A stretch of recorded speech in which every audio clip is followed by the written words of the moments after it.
Hey guys, welcome to part 5 of What If Naruto Had Political Marriage with Temari. If you enjoy the video then like, share and subscribe and also comment your thoughts as it inspires me to make more such videos, and remember to check out my playlist section for other interesting stories.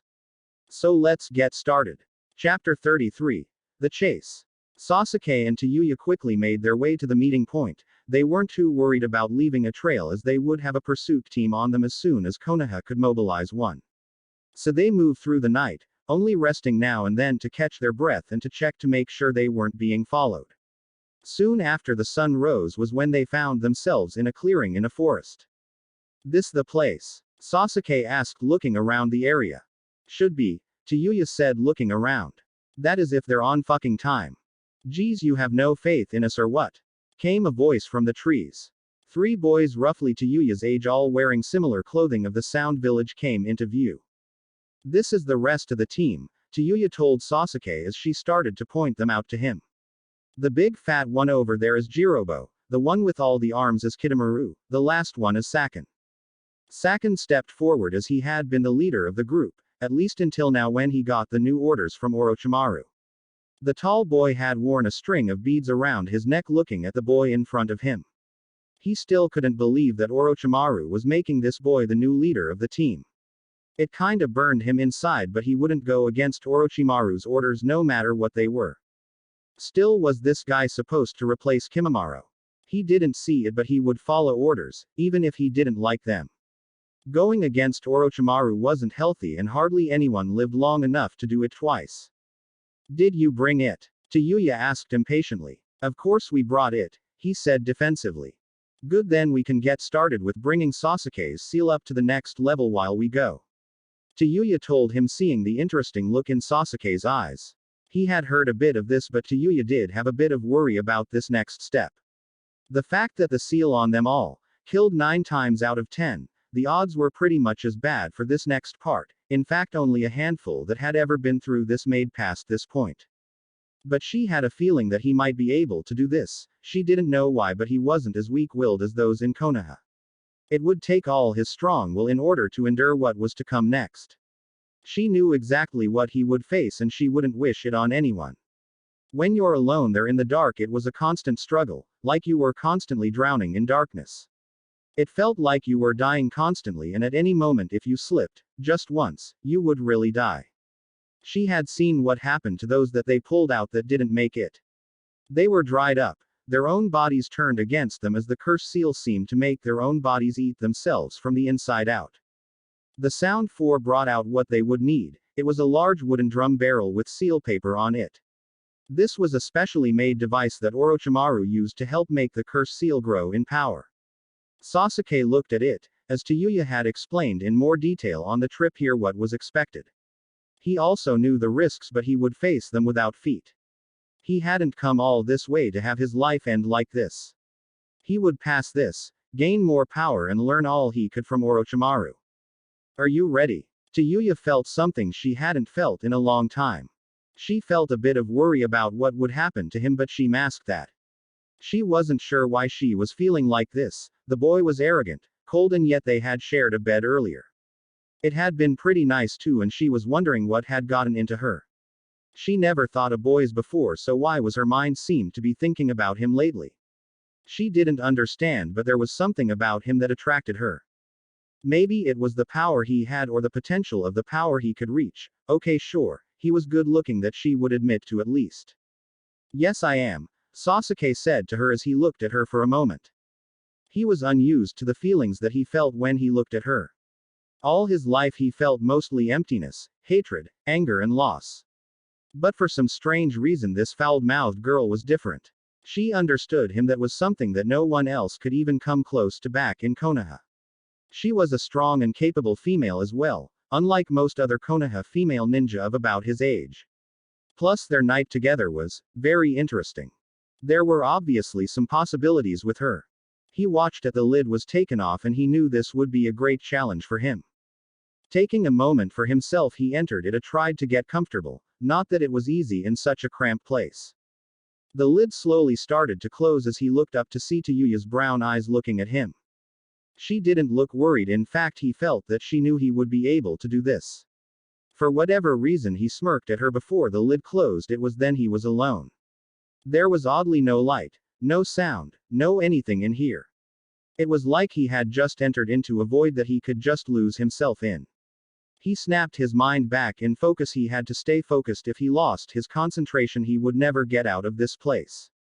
He wouldn't let this thing beat him. He had lived with the pain of the loss of his family, for being tortured for 3 days by his older brother twice. He wouldn't let this thing beat him. He still had goals to complete, to kill his brother and restore his clan.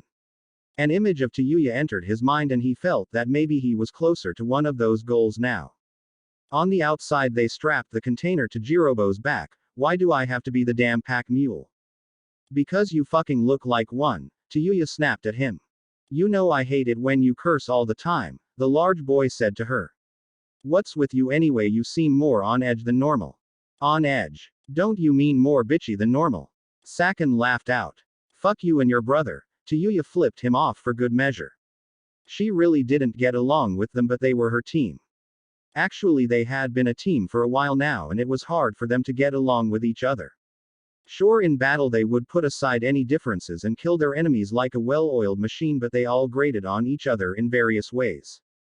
Can't believe the brat is to be our new leader, Sakin sighed in frustration as they started to move out. Wait, he's going to be made the leader of our team. Tayuya knew that Orochimaru wanted Sasuke for a new body. Although they had missed the window to get him to their master in time, it would take 3 years before Orochimaru was ready for a new body. She never really thought what he was going to do with him. The thought of working with him made her feel oddly pleased. So we're the sound 5 again. It is a bit nice to be back up to 5, Kidomaru commented. I felt like we leveled down since we lost our 5th. Technically he's not entirely lost, as you said, Sakin told the 6-armed boy. Although Kabuto is the only thing keeping him alive, Tayuya, do you think this kid can really lead us? He doesn't look like much to me and you spent the most time with him. I think he'll fit in. Tayuya said, trying not to give open praise. The last thing she needed was for them to learn that there might be something between her and Sasuke. Not that she knew herself whatever it was they had. But sleeping together had changed things. He actually had smiled at her as her eyes cast a little look to the wooden container. She had never seen him smile at anything, and when he had smiled at her she felt a sensation she hadn't expected. Something warm inside, but she couldn't place a name for it. Anyways, we'll see how good he is, Sakin grunted. Kabuto said he would send reinforcements to help out.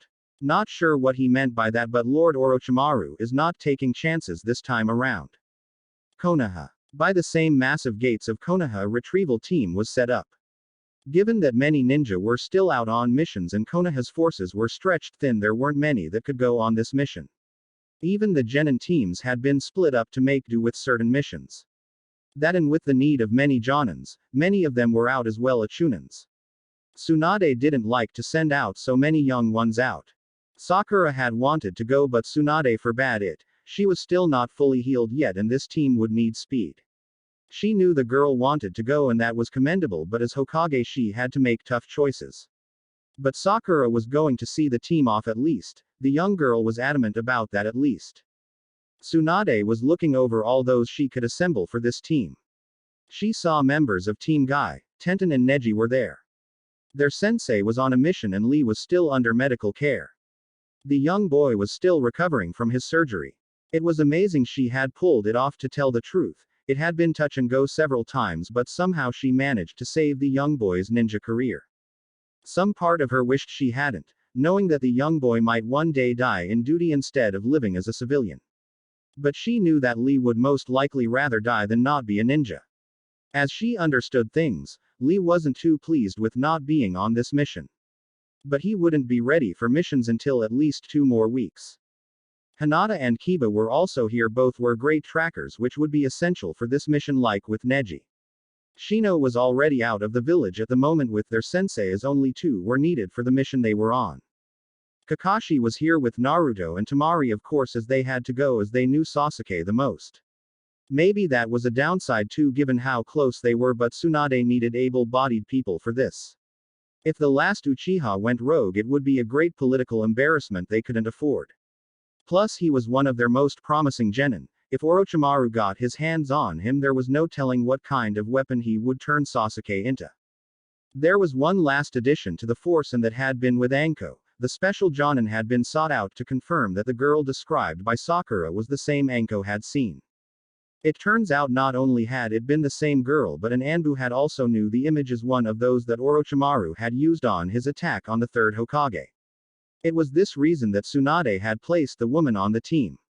In fact, when Anko had learned of Orochimaru's involvement, the young woman had demanded to go on the mission. She didn't need two missing nin on her hands, plus her skills would be valuable. Plus, if Sasuke Uchiha needed to be taken out, Anko would do it without hesitation. Tsunade just hoped it would never come to that. Even if the Uchiha had made a mistake, he was still young and could change, and no matter what, ordering the death of a child just didn't sit well with her. It was times like this she really hated being Hokage, being the one to make orders like this. It was no wonder she drank herself to sleep at times.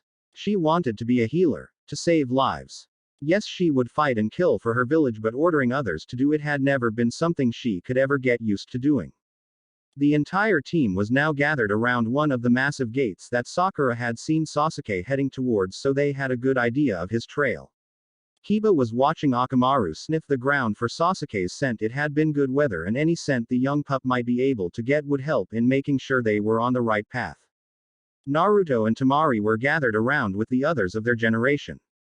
"I can't believe that Sasuke would let that bitch attack you and then just run off," Tenten said to Sakura, hearing the full story.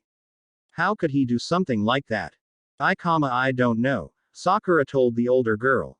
"He said this village had nothing left for him anymore." "Damn it," Naruto said angrily. First he had made Sakura sad, and now this. Sure, he loved Temari now, but Sakura would always be his first crush and special to him. Plus, as a friend and teammate, he couldn't let this kind of thing slide. "Don't worry, Sakura-chan, we'll get him back, even if I have to kick his ass and drag him back here. You might want to be prepared for the worst," Neji warned him. "After all, he's joining one of our most hated and dangerous enemies, willingly apparently as well. Even if you bring him back, he'll have to face judgment for his crimes. Not only acting against a fellow ninja, consorting with the enemy, and actions that can be viewed as being a traitor and defection will not be a light sentence on him." Naruto and Sakura looked at the Hyuga as Sakura had to voice her concern. "What could happen to him?" "Execution for starters," Anko said, overhearing this, and walked over in an uncharacteristic serious fashion. "Desertion or defection alone is punishable by death. Although given he's the last Uchiha we have, they might just lock him up for the rest of his life. A few might want to breed him for the Sharingan, but others might feel that it's just not worth the effort. Given that Itachi killed his clan and still at large, and now Sasuke, they might think insanity runs in the family and not take that chance." "I won't let them do that," Naruto said to the purple-haired woman. "I'm not bringing him back just for some stupid people to kill him." "Then be prepared to be a friend to him and kill him on the battlefield," Anko told him. "It might be better that way than being executed or living in a cage his entire life." "What? How can you say that?" Naruto demanded, and felt a hand on his shoulder. He looked to see Temari looking at him with an expression he couldn't really read on her face. "Naruto, sometimes you can't save them, no matter how much you want to save them and have things go back to the way they were." Temari paused, remembering their last mission. "Take it from me, I've been where you were and you know what I mean." Naruto did know now what she was talking about. He had been there and seen her fight her old friend and then kill her. Temari had taken it pretty hard, and here he was in the exact same position she had been in. He was very quiet as this sunk in. Would he have to kill Sasuke, or maybe he should ask, could he even kill the other boy? He honestly didn't think he could. Despite everything, Naruto still considered him his friend and rival. He had to at least try and get him back, if only to save him from himself. He wasn't sure what Sasuke was thinking, but he was at least going to force some answers out of him. "Naruto," Sakura spoke up as the young blonde looked up at her. "Just do your best. I don't know what is going on, but if you can't bring him back." She paused, knowing the kinds of things Naruto did. In all honesty, these words were killing her on the inside, but she was so unsure now. Sasuke had left. She confessed her love and he did nothing as to Yuya beat her down. Did she and the village mean so little to him that he would do all of this? "Just be careful," Sakura told him she didn't want to lose anyone else today.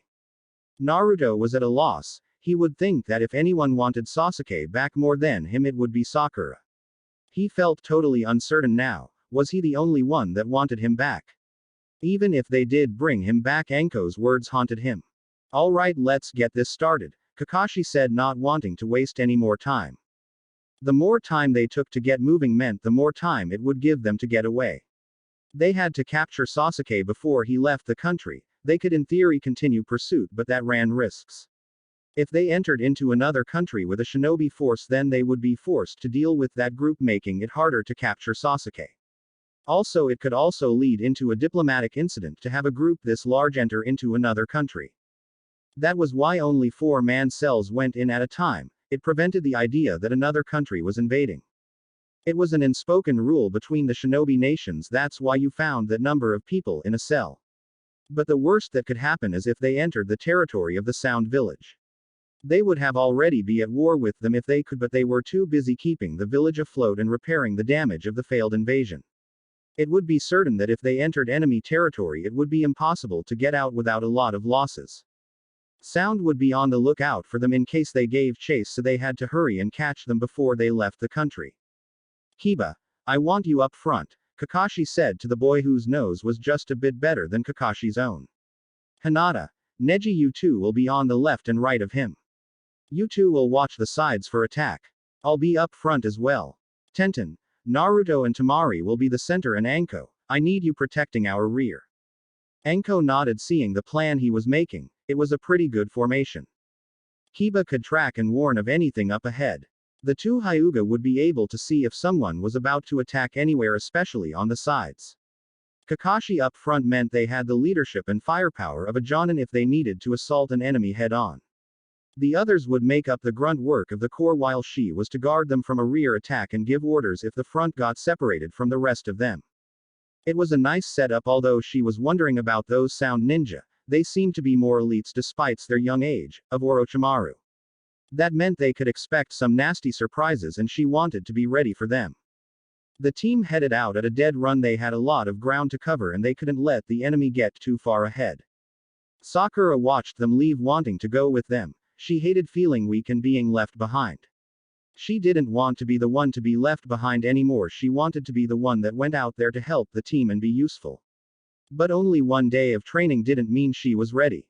She felt a strong yet soft hand lightly land on her shoulder. She looked up to see the Hokage also looking at the team vanishing off in the horizon. I know you want to go out there, Tsunade said softly. I hated it when I got left behind. As a medic in the war, one sometimes had to run the area for the field hospital while my teammates went out there. I always hated it because I never knew what was going to happen. Now as Hokage, I'm sending out people all the time on dangerous missions but can't go with them to make sure they make it back. Sakura looked on as she felt she was seeing a side of the Hokage that many never had seen before. Instead of a powerful ninja that ran the village, she could see the woman that was behind all of that. Tsunade smiled down at the young girl, knowing how she was feeling. Come on. Shizune is putting together a medical team to follow the pursuit team and I'm without an assistant. Tsunade turned to walk towards the Hokage tower. Tsunade-sama, Sakura asked, blinking a couple of times. Well, since you have nothing to do, I need your help. Besides, I can teach you a few things during the breaks. Tsunade walked on, hearing the young girl starting to walk behind her. She smiled at that. She knew that she would need someone to help with the office work. But there was more to it than that. Sakura would need the work to keep her mind off what was going on. And Tsunade could use the same treatment with work to keep her mind off this as well. Having someone around the office would do her good, and she could use someone around, or else she would start climbing the walls. Sound team. The Sound Ninja were making their way north towards the land of Sound, formerly the land of rice fields. If they could get there, they knew they were home free. There was no way that the Leaf would be able to find them, not with all the Sound Ninja there and bases scattered all over the land. Unlike other ninja villages, Sound didn't have a single village but multiple ones scattered all over the place. You find one but would never find them all. But with the extra weight that Jirobo was having to carry, their speed was reduced. Besides that, Jirobo was the slowest member of the team. His speed was further slowed down carrying Sasuke.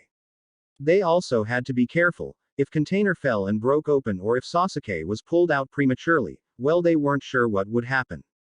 Only that Orochimaru told them to never have that happen. Odds were best that it would kill Sasuke if he didn't complete his personal trail in there.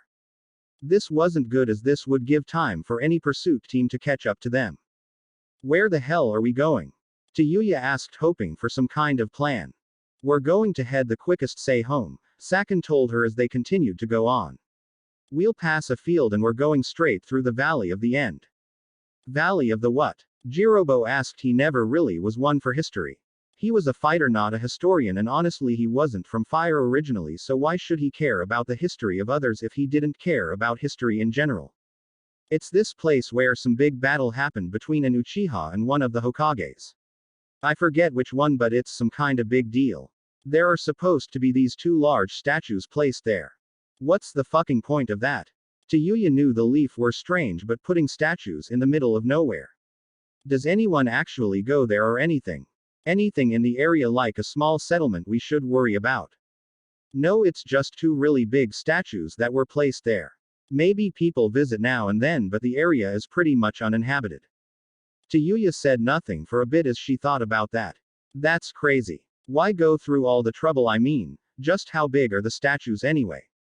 I heard they were as tall as the waterfall in the area, Kitamaru stated, actually having heard of this. But you're right, it's kind of a waste to make something like that, isn't it? Damn Leaf Ninja, Jirobo grunted. They're all idiots if you ask me. Hell, they couldn't even protect their own Hokage properly, and I bet those guys that failed to protect him weren't even executed.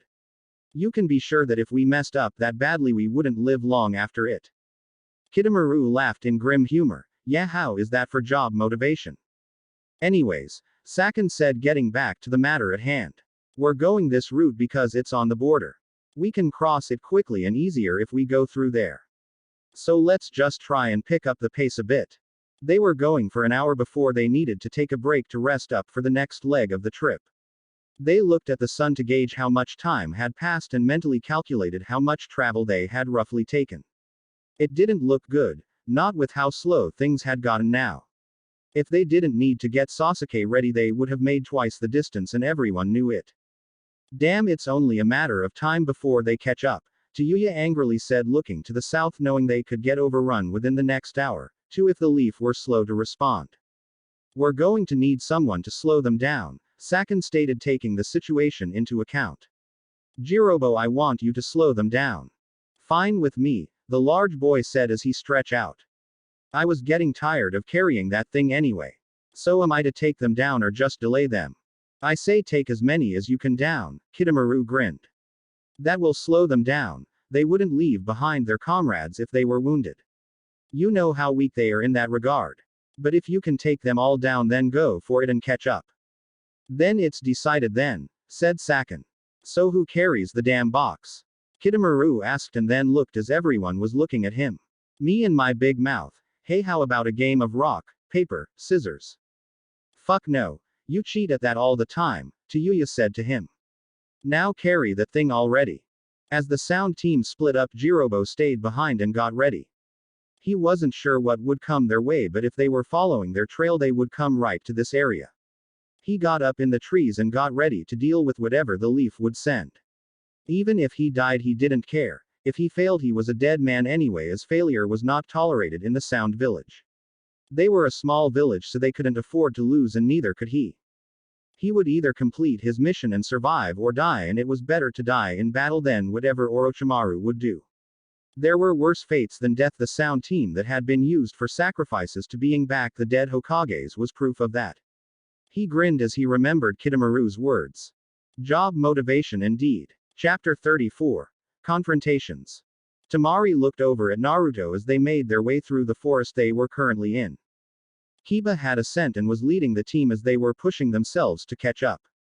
Naruto had been very silent and she knew why. He was in a personal turmoil about this whole thing. Naruto was an extremely loyal person and he always hoped for the best. It was a trait that you could admire, but also was a major weakness at times too. She was worried that he wouldn't fight to his fullest if they had to fight Sasuke. She was worried that Sasuke wouldn't hold back. In fact, she had a feeling the boy might not. She wanted to give him some advice or say something that would make him more at ease, but there was nothing she could say. The only thing she could say, she had told him already. She knew exactly what he was going through and she didn't want Naruto to go through what she went through with Kimi. It still stung to think of the other girl. She could still see both her smiling face so full of life and the headless corpse that the girl ended up as. There were nights she still woke up in a cold sweat from it. The only comfort she found was curling up to Naruto's warm body and letting him take away the pain and sorrow she felt in those moments in the dark. She didn't want to see him in pain. She knew the kind of life he had lived through her brother Gaara's life. She knew the kind of pain he kept locked away so others wouldn't see it. If Sasuke ended up dead, she knew he would blame himself for this entire thing. Even if it wasn't his fault, he took it upon himself to carry the weight of the world on his shoulders for some strange reason. It was one of the things she did like about him. But deep down, she had a feeling that this would not end well. No matter what happened, she knew that this day would change a lot of things. She wasn't sure why she felt it or what would change, but she just knew deep down that this day would shape things to come. She looked at her husband and she felt that this would be a day he would remember for the rest of his life as well. Well, whatever happened, she would be there for him. Naruto barely could focus on where he was going. His body moved on its own like he knew exactly what to do while his mind was occupied. He was trying to make sense of the entire thing. He couldn't understand Sasuke. He tried to understand him for years, but he never seemed to get anywhere. Sasuke was the first person to look at him and not look through him. Sure, it was a look that said, "I'm better than you," but to Naruto he took that as a challenge. He never told anyone this, but it was trying to prove himself to Sasuke that made him train so hard. When no one was there for him, he pushed himself because he had a goal to reach. It took years, but he felt that he finally reached it, and Sasuke saw him as someone that was his equal. Plus, there had been fun times with the team when he had actually smiled or seemed like he had a good time even though he wouldn't admit it. Where had that Sasuke gone? He didn't know, but whatever was going on, he was going to have some words with Sasuke. They continued on until Kakashi called for a halt. They all stopped in the branches of the trees as Naruto saw a small clearing. There were 4 people, one of them a girl with long red hair like in the sketch he had seen in the Hokage's office. They were sitting around a large wooden barrel doing something with it. Naruto looked at Kakashi, who seemed to be looking calmly at the place. Why wasn't he ordering them to attack? They were right there out in the open, they should surprise them while they could. Kakashi, on the other hand, could feel that this was all wrong. Years of experience told him to not just jump in. He looked around. He couldn't see much in the way of traps, but them sitting there totally exposed was a rookie mistake. And these were supposed to be Orochimaru's personal unit of some kind. He really doubted that this group would make such a mistake. This was obviously a trap of some sort, but what kind? Well, he had a few guesses, but nothing he knew for sure. He cast a look to Anko, and as they shared a look, he could tell she was thinking the same thing. Maybe he could get Anko to lead a group from behind. The others would wait here while he went down to trip the trap. If anyone would get out of it, it would be him, and it wouldn't be the first time. Those 2 ninja they ran into on the way to Wave was an example. He couldn't remember their names though, something overly grandiose and something they didn't deserve to be called, he figured. He was about to give Anko the plan when an orange blur jumped into the clearing. "Give back Sasuke, you bastards!" Naruto yelled out. Kakashi blinked for a second before sighing. "I really should have seen that coming," he said to himself. "Alright, go after him before something happens." Naruto landed in the middle of the group, fully intent to beat them into submission for some answers. "Alright, you jerks, where the hell is Sasuke? You better tell me where he is and what you've done, or else." He glared at them, but they barely did anything to his appearance. If there was one thing he hated, it was being ignored. The other landed around him, all ready to fight as well. "Naruto," Kakashi sighed to his student, keeping an eye on things. "You really need to learn some patience." "I'll be sure to remind him of that later," Temari said unhappily. It was one of the hardest things she tried to teach Naruto. It just seemed like he forgot his self-preservation instincts at times like these. Honestly, if he kept this up, she would have gray hair by the time she was 30. They were about to move, then the sound 4 suddenly turned to smoke and explosive tags were left. Kakashi yelled out a warning as everyone tried to dodge the explosions. Those weren't the only ones either. as explosive tags were placed in strategic places. The explosions were near deafening and the shockwaves of the explosions could be felt right to their bones, but they didn't fall. When there was a break, Kakashi noticed that no one had been harmed but also that they were in one spot. He knew that they had just been manipulated into being in this area and was about to yell out to scatter when another voice was heard. Earth-style barrier. Earth Dome Prison. The real member of the Sound Force said as a large rock dome suddenly engulfed them all. It was pretty dark in the rock dome, which made sense of course, but it wasn't very big and with everyone inside there wasn't much room. They could walk around and stuff but the place was totally enclosed. What the hell is this? Naruto asked looking around. It's called a trap, Kiba told him. Naruto glared at him. I know that much, I meant what kind of jutsu is this? It's not one I recognize, Anko stated looking at Kakashi. For the man that was supposed to have taken in 1,000 different jutsu, he would have a better idea than most at what this might be. When he just shrugged, she slumped a bit. Talk about a bit of a letdown. Well, let's at least try to see what kind of jutsu this is then, Kakashi said, starting his hand seals. Suddenly there was a bright light as the sound of many birds chirping was heard as he created his chidori. Kakashi slammed it into the rock wall as everyone watched. A large gouge was created. Everyone also watched as the damage slowly started to heal up. Well, this is a new one for me. Kakashi had never seen this kind of jutsu before. He kind of wished he had his Sharingan uncovered. It might have been a good one to add to his arsenal for a future date. Anko looked closely at it, running a hand over where the damage had been. Not even a scratch left. How about we all try different areas? Kakashi shrugged. Couldn't hurt to see if there was a limit to it all. I can't use any of my techniques in this place, it would just backfire on all of us, Temari said, clearly not happy about it. All her wind jutsus were mid to long range, she didn't have anything that could be used here. Her new personal fans might, but there was still the risk of the wind being used in this enclosed space. She would need to mold the air, and if the place was airtight, well, that ran some risks. I think I'm the same. Tenten was just as unhappy about this. She was excited to be on such a mission, but she was a range type. Plus all her really majorly powerful weapons needed room to swing and she didn't have it with so many people packed into here. I think Akamaru and myself have something that can work. Everyone stand back. Kiba asked as everyone did so. Kiba and Akamaru went spinning into the enclosed area as they both smashed the walls all over the place. They left damage all over it, but it slowly healed itself again. Kakashi asked the two Hyuga to see what was going on, hoping that the Byakugan what they reported wasn't something Kakashi liked. Apparently the stone dome was covered in chakra, and not only was it being directed, it was also attacking them. Kakashi thought he felt a drain. He noticed it as it felt like when he used his Sharingan, but slightly different. It was more subtle drain. Clearly this jutsu was designed to not only capture but let its prey exert themselves, using up more chakra as they were drained. He had to admit, this was a good move, but he also knew that every technique had flaws in them. Naruto was looking around them as something came to his mind. He was being trained to cut rock with his chakra. Well, would that work on this? Sure, it was a lot bigger, but Temari was good at it. Maybe she could try something. Hey Temari-chan. Yes. How about that wind training exercise? Can't you do that here? Temari thought about it and shook her head. I'm good at that, Naruto, but I don't have the chakra to get all of this. You'd need a massive amount.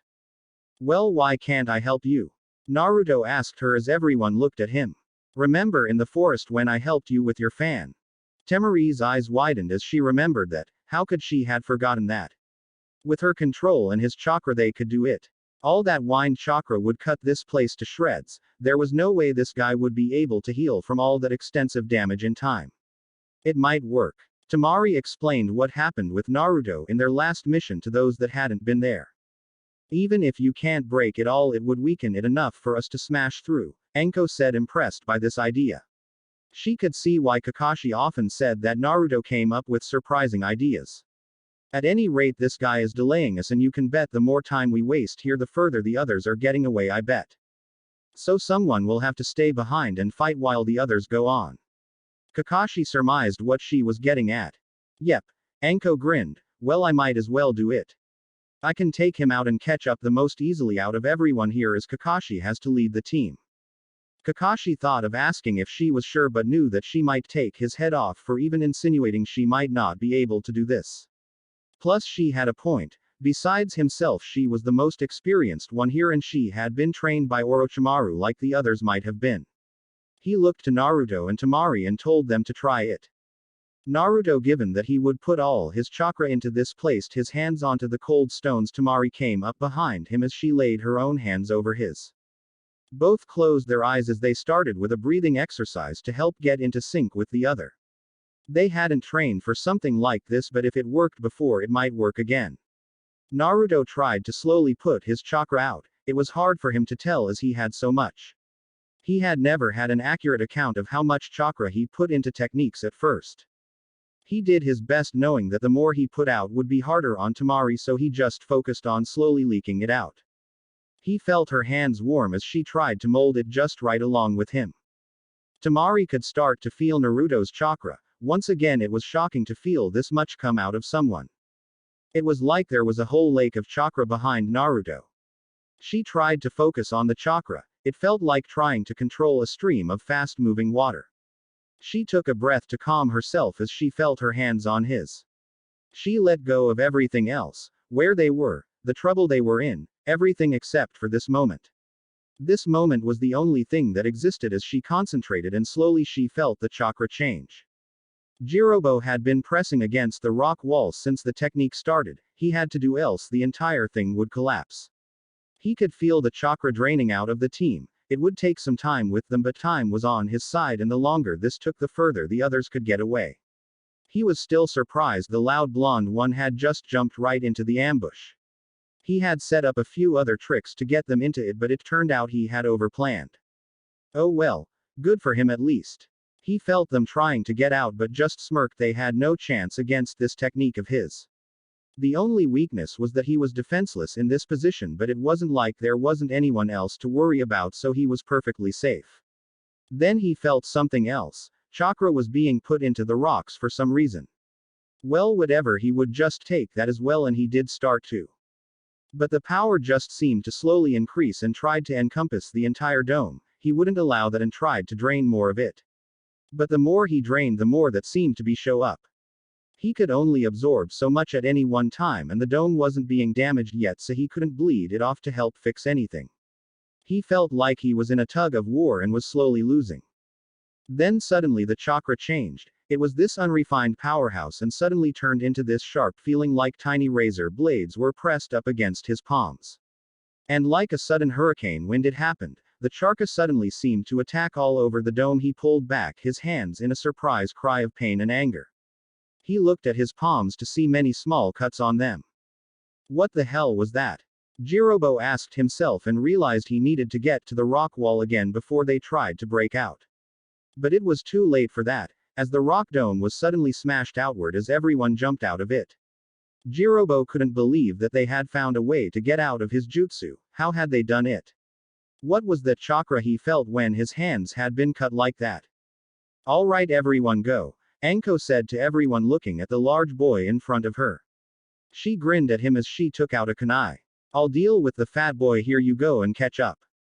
Don't try to take too long, Kakashi said but smiled to her.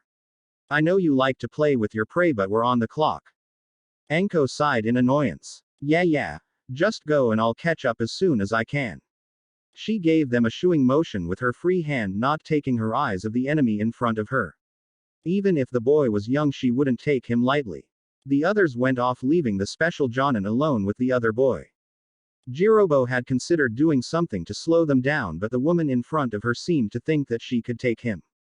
He didn't know who she was exactly, but she carried herself with someone with at least some experience. Plus he couldn't really fend off the entire group for long. At the very least he could take care of her and then attack the others from behind. Plus his team would most likely send someone to slow down the Konoha ninja anyway. You have some guts taking me on all alone, Jirobo told her. Anko just shrugged. I was getting bored and it wouldn't take much for me to deal with a kid like yourself. Jirobo narrowed his eyes. I may be younger than you or Granny, but that doesn't mean I'm soft. A vein throbbed in Anko's head at what he had called her. Granny. She wasn't even in her mid-20s yet, and this little fat prick of a ninja dared to call her Granny. Oh, she was so going to make this boy pay in blood for that one.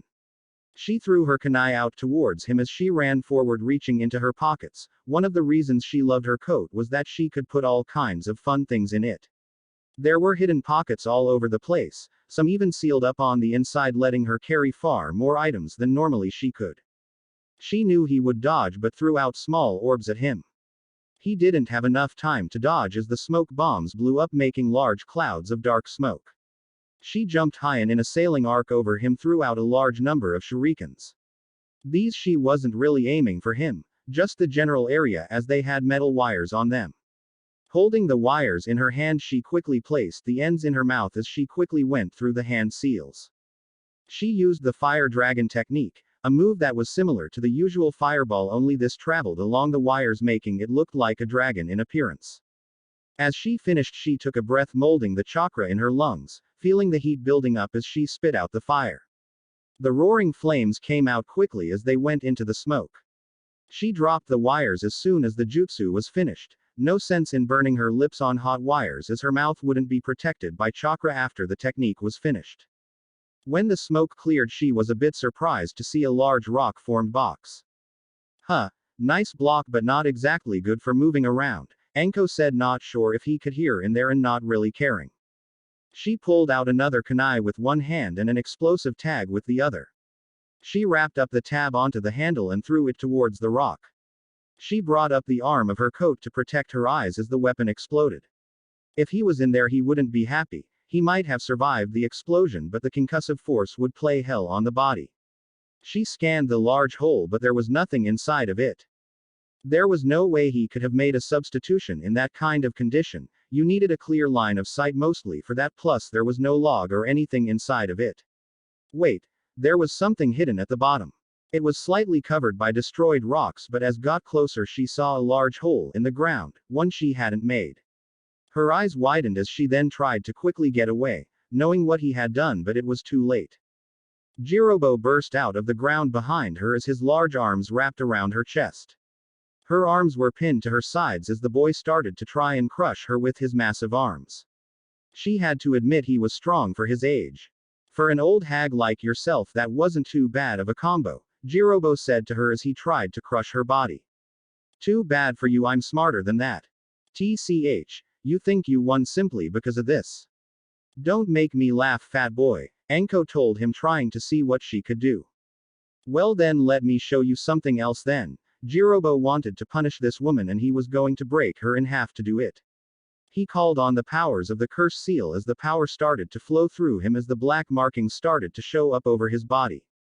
Anko looked at the arms as she saw the markings. She winced for a bit as a pain hit her neck. Her own seal was acting up in response to this, but thankfully Kakashi's new seal over it was working. When she fought her old teacher, she hadn't been able to move. Now it was more like a pin in her neck. She could deal with that. This is the power of Orochimaru and the sound, Jirobo stated as with the new power he started to crush the woman. Anko gritted her teeth as she tried to keep her breath. She couldn't cry out as the boy was squeezing her like an anaconda now. If she cried out, there was no way she would be able to get that air back. She felt the pressure increase as the pain started to increase. She felt him flex his arms tightly and she couldn't help but grunt in pain. Her arms were digging into her sides now and she felt like a tube of toothpaste at the moment. Suddenly one of her ribs made a cracking sounds as she bit her lip from crying out in pain. That one was broken, she was sure of it. Another bad sound as another rib was fractured or broken. She had to do something quickly. She would die from suffocating or he would break her rib cage, leaving her to a slow death from internal injuries or incapacitated to finish her off. She looked at her right wrist and put all her concentration into the seal under it. This wasn't a weapon seal but a summoning seal. This seal would allow her to summon a certain type of snake without blood, but it wasn't one of her lethal snakes, but he should be good enough. She concentrated, pouring her chakra into it, and felt the summon animal arrive. Jirobo didn't know what happened until he felt the sharp stings hit his arm. He grunted as he felt something touching his arm. He shifted her a bit to get a look and imagine his surprise when he saw a snake biting into his arm. He released the woman immediately as he pulled back and tried to grab the snake. It let itself go as it fell to the ground. He started at the animal as it stared at him. The snake flicked its tongue at him before vanishing into a puff of smoke. At first he thought it had been some kind of tamed snake, but that had been a summoned snake. That didn't make any sense to him. The only one with a contract with the snakes should have been his master. That couldn't have been the part of the same animal summons, could it? He glared at the woman who was now getting up, although she was using an arm to hold onto her injured rib area. Who the hell are you? How did you summon one of the snakes? He demanded. Anko grinned at him. You really don't know. Well then let me educate you. I am Anko Mitarashi, special Jonin of the Hidden Leaf and the first student of Orochimaru. She pulled down her collar to show him the curse mark with Kakashi's seal around it. Take a good look. See anything familiar? Jirobo couldn't believe this. He hadn't known that their master had a pupil at some stage. Of course he and the others knew he had been with the Leaf Village originally, but they had never dared ask about his past there. So how could they have known he had had a student, let alone one that had a curse seal marking? But there was something odd about this. The women had something around the seal. Was it some kind of counter seal? If so, then he had nothing to worry about now. He relaxed a bit. If she had a full seal, she might have been able to use it. If she had been able to go to the second stage, then he really would have been worried, but this woman seemed to try and get rid of the power. Foolish of her, he thought, and it would cost her. If you could use that seal, then I would be in trouble, but apparently you actually don't want to use it. Jirobo sneered at her. I have my own reasons, Anko stated as she didn't want to get into that. She didn't use the seal because she didn't want to use it because it was something that Orochimaru had done to her. She didn't know what it was for, but looking at the sound ninja in front of her, she now had a good idea. She had never once tried to explore its abilities, mainly because of the pain it caused, but she could just never bring herself to do it. She felt tainted with the mark on her, and looking at the ninja in front of her just confirmed her reasons to not ever using it. This was something that looked and felt totally unnatural. Anyways, I'm not one for long talks with my enemies since this fight is nearly over anyway. You should be feeling it pretty soon. Feeling it? Feeling what exactly? Jirobo swayed a bit as he felt his vision swim slightly. He looked at the wound of his arm and understood. That little guy wasn't a lethal snake, mind you, Anko told him. This little one I call up in case I need a person alive. His toxin is special, it attacks the nerves and motor functions. Soon you won't be able to move at all. Jirobo cursed under his breath. This woman was more than she appeared, and he had let himself get too confident. He would have to end this as fast as he could, and that meant using his full power. With that decision, he called on his seal to release his full power. He felt the power flowing into his body. It was like his blood was on fire when he used this power. But it was oh so lovely as well, intoxicating at the same time as his body was forced through the changes. Soon his body went through another change. His skin slowly started to turn darker with several large warts on the forehead and shoulders. His hair grew out into a long mane as his eyes took on a black and gold look to them. Anko stood there in shock at this. She never knew the seal was able to do something like this. Damn it, now he's most likely even more dangerous. Just great. What the hell is that snake bastard doing these days? I really hope mine never does that. That's just what I need, to turn into some kind of freaky looking monster. Damn, my ribs hurt like hell too. Looks like I won't be able to catch up with Kakashi just yet.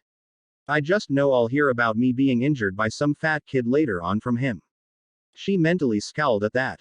Jirobo charged at her with speed that surpassed what he had before. She threw herself to the side, hoping to dodge it. His fist hit her shoulder and sent her flying. She hit the ground and her body skipped several times before a tree stopped her. She cried out in pain as she felt that her arm had been dislocated from that shot. His strength was something she had never faced before. He might not be on Tsunade's level, but he was getting damn close. She forced herself to get up.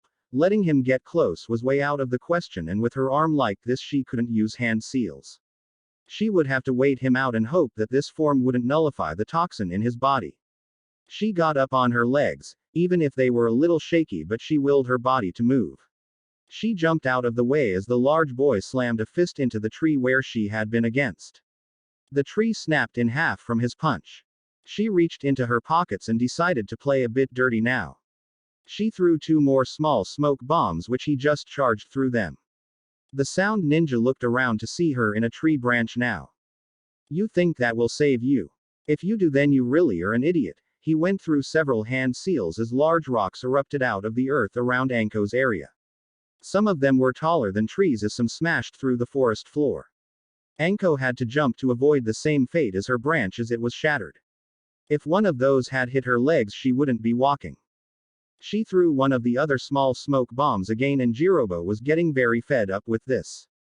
He could feel his body slowing down and he was feeling tired despite using the second stage.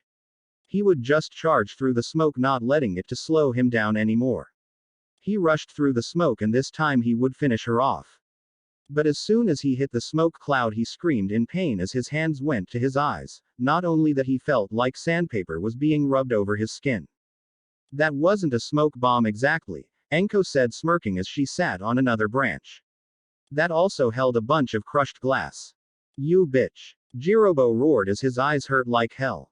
It was like someone was sticking thousands of needles into his eyes. He was blinded now and he couldn't do anything about it. Been called worse, Anko muttered to herself as he got her weapons ready. She watched at the boy flail aloud blindly.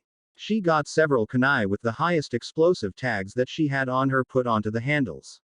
She took careful aim as she threw them around the sound ninja. They soon exploded, making a large explosion. Anko was blinded by it and for a moment she thought that she might have went a little overboard with how much explosive power she had used.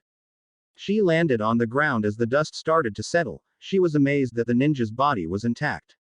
Although he was laying on the ground not moving, and slowly his body started to turn back to normal. Even if the slight damage on his body told her that he suffered damage on the outside, the force of that explosion would have messed up his internal organs. Taking a good look showed her that he wasn't breathing. I hate it when it's kids, she commented to herself as she went to the nearest tree. She gritted her teeth knowing that she shouldn't do what she was going to do, but she needed to fix her shoulder. She slammed her shoulder into the tree, popping her shoulder back in. She cried out in pain as she slumped against the tree. Damn. I think I should train more if he's making brats like that in sound. Anko sighed as she took a moment to rest before she forced herself up to follow the others. Chapter 35. The Web. Kakashi led the others on as they left Anko behind, although he knew she was fully capable ninja and he respected her and her skills. It didn't sit well with him leaving someone behind. Images of what happened with Rin all those years ago. He tried to leave her behind and Obito had to make him see what was really important. That mission hadn't ended well. Yes, he had gotten Rin out, but Obito paid with his life.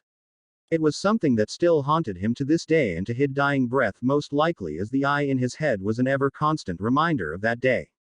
Now leaving her behind felt like that day all over again for him. This was why he preferred to work alone when he was in Anbu. It made him worry less about those under his care. At any rate, his worry for her was something he had to push back into his mind. He had to focus on the mission and only the mission. He caught something in his vision as he jumped and held up a fist. The others stopped as he bent down slightly. What is it? Temari asked him. There seems to be some kind of wire on the ground. Kakashi could just barely see it. Whatever it was unlike anything he had seen. It was so fine that only the light reflecting off it gave him his only warning. He was thankful that his original eye was really good. Sure, it was no Sharingan, but he could see better than most with it. He looked again and noticed another wire next to it. He had to admit, a double tripwire trap was a neat trick. You think you missed it by bypassing the first one and then have a second even thinner one after it. He remembered someone that once would make a hidden trap and then place an even harder one to see right after it while on a mission years ago. Alright everyone, follow me, Kakashi said to them all. Step where I step and not anywhere else. We have tripwires and I don't know if they are linked to traps or a warning system. It might be to slow us down, but we have to be careful. The team cautiously but quickly made their way forward. Kakashi took great pains to avoid the wires when he saw them. They were on the grounds, between trees and even in the branches. He was amazed at how many there were. Either there were more opposition than he thought, or this might have been set up in advance. Either one didn't sit well with him. More enemies would complicate things, and many traps set up in advance while they had waited for Sasuke would mean they had time to set up any kind of trap. As they moved on, they eventually came to a small clearing. Kakashi looked around but didn't see anything out of the ordinary. So they moved forward. It was only when he heard the rustle of the leaves that he shouted for everyone to take cover. They all managed to dodge a literal hail of kunai from the trees. There had to be a lot of people hidden there to throw that many, but he couldn't see any of them.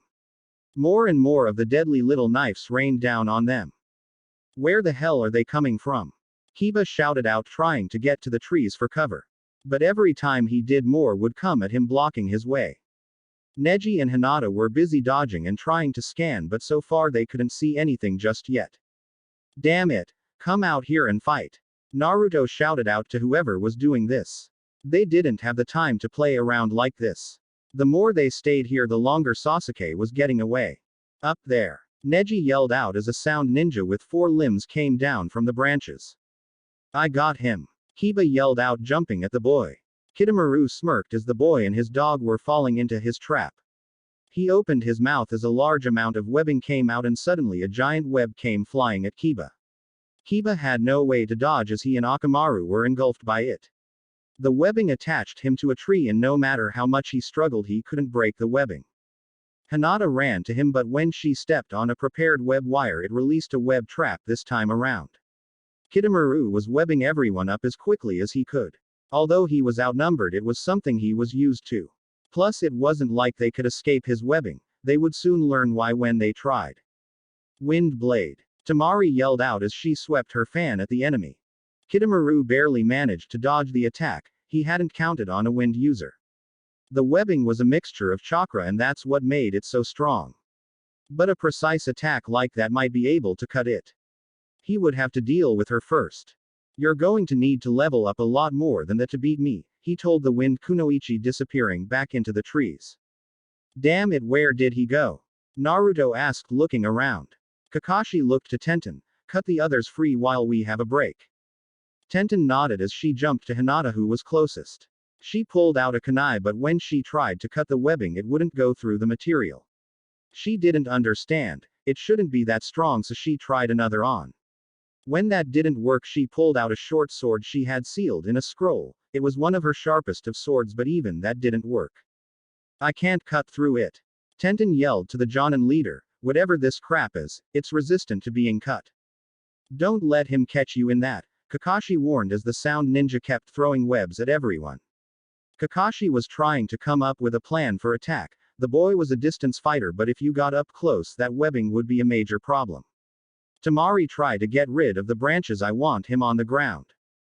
Kakashi figured it would limit the boy's mobility if he was stuck on the ground and couldn't hide in the branches. Kidomaru heard this and saw the blonde pulling back her large fan again. He wouldn't let her get another shot off again. He quickly spat out webbing from his mouth and formed it into a special arrow of his. He pulled out a bow as he quickly ran behind the trunk of the tree as Temari's wind attack blasted through the area. Branches were blown away as a large chunk of the forest top was blown away. Temari pulled back for another when Kidomaru used this moment to fire the web arrow. It sailed through the air, and as it was around to hit her, it expanded into a web, ensnaring her into the ground. Temari-chan! Naruto yelled out, running to her. Watch out! Don't touch the web, Temari warned him as he stopped short of touching it. He wanted to cut it, but from what Tenten said, he might not be able to. He hated feeling like there was nothing to do. In fact, he refused that there was nothing to be done. There had to be a way of cutting it, he just had to figure it out. He heard a yell and turned to see that Tenten had been caught now. Naruto thought about using wind chakra to cut through it like the stones. It might work, but he had never really used it in a combat condition without Temari's help. Maybe he could hold her hand and use the other to cut through it. It was worth a try at least. He was about to tell her his plan when suddenly he felt something snag the back of his jacket. He was quickly pulled off his feet as a web came out of nowhere, and he was now stuck in midair in the center of a web attached to several trees. Kakashi was the last one left, and he didn't like this. The boy's webbing made him a major problem. Even if he defeated the boy, he had no idea how to free the rest of his team, and for all he knew, they could be stuck there for hours they didn't have. Damn, you're a slippery one, Kidomaru stated after another frustrating failure at catching Kakashi. He was also keeping his distance from the man. He knew the reputation from Kakashi, and getting in close would not end well for the sound ninja. He pulled out a bow as he formed an arrow from the webbing he created from his mouth. Dodge this then. The arrow flew, and Kakashi thankfully had pulled up his headband, with his Sharingan he was able to dodge the arrow. It glanced off the shoulder part of his vest, cutting it up slightly. The boy's accuracy was amazing for a boy his age. In fact, he would say that his accuracy rivaled that of Tenten on the team. The boy he noticed fire more shots, but they all missed, but only just. Kakashi was being kept at a distance and from starting any counter jutsu. Kakashi also knew that he couldn't use his eye for too long. It was the double edge he always had to deal with when using it. He could never afford to drag out fights, and this boy was trying to drag things out. Kitamaru was getting a little bored with this cat and mouse game with Kakashi. So he decided to play another game. He pulled back a new arrow as he aimed it at all those he had captured. I wonder, are you fast enough to take an arrow for one of your team? Or will you simply just let me shoot them? Now who shall I go for first? When I get out of here I'm going to kick your ass. Naruto shouted out as he struggled in his own web. I think the loud mouth will be first, Kitamaru stated, pointing the weapon at Naruto. Kakashi saw this and cursed as he was on the other side of the opening of the forest.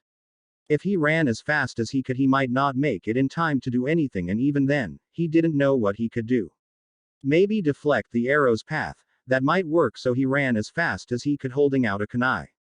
Naruto looked up as the arrow was pointed at him. Temari felt like an icy fist just grabbed her heart. She didn't think that Kakashi was going to make it in time. She could take it if it was her that was going to be shot, but she didn't want to see this. She couldn't see this or let it happen. She could only watch in horror as the arrow sailed away. Everything moved in slow motion as she yelled out. It was just when it was about to hit Naruto when a figure came out of nowhere to knock the arrow away with his own fist. Neji stood there over Naruto, his bloodline activated as he looked defiant at Kitamaru's surprised look. Hinata, use the gentle fist to cut the webbing. I'll take this one on, Neji told his cousin. Konoha. In the Hokage's office, Sakura was making herself as useful as she could. She honestly didn't know what else to do. She was worried about her team, for various reasons. Worried that everyone might end up getting hurt or worse, worried for Sasuke and what he was doing. She honestly didn't understand why he was doing this. He was betraying the entire village to go off with the man that had attacked them in the Forest of Death, had nearly killed them, attacked the village and killed the third Hokage. It didn't make any sense, or did it? All this time she had tried to get closer to the boy, to understand him more, but he always shut himself away. What did she know about him other than the public history? She had seen a few moments of kindness in him, a few times he opened up, but that had been before the curse mark changed things. He became darker and seemed to slip further and further away. She sighed to herself as she thought about this. Maybe she hadn't known him all that well if he was willingly going to leave for Orochimaru. She felt a sting where that girl had hit her earlier. That was another thing as well. He had chosen that girl to be with, that is, if she told the truth about what she did with Sasuke. The fact that Sasuke didn't even react to her claim didn't sit well with Sakura. Sakura. Tsunade's voice called out. Coming. Sakura gathered up the few scrolls she had been sent to get across the room and gave them to the fifth. Tsunade took the files as she looked them over before speaking. Don't worry, they'll be fine. Sakura looked up in surprise as Tsunade looked up slightly herself with a grin on her face. It's written all over your face, you always wear your emotions in plain sight. Piece of advice, don't go into poker. Sakura felt a little of the weight on her shoulders ease from the Hokage's slight humor. I worry as well, you know. Tsunade eased back in her chair as she placed the papers down. You can't stop what is to come, you have to learn how to take what comes at you in life. She looked up at her office. I wish I could say I did just that, but that would make a liar out of me. Tsunade-sama. Sakura had never seen the Hokage looking like this. Although Tsunade looked young, Sakura felt like the image of the woman in front of her had just aged, and yet she still looked like normal. The woman seemed to be remembering something that weighed so much it nearly crushed her for a moment. I lost my little brother and I nearly lost myself, when Dan died. I did. I ran from my pain and I just couldn't face the world anymore.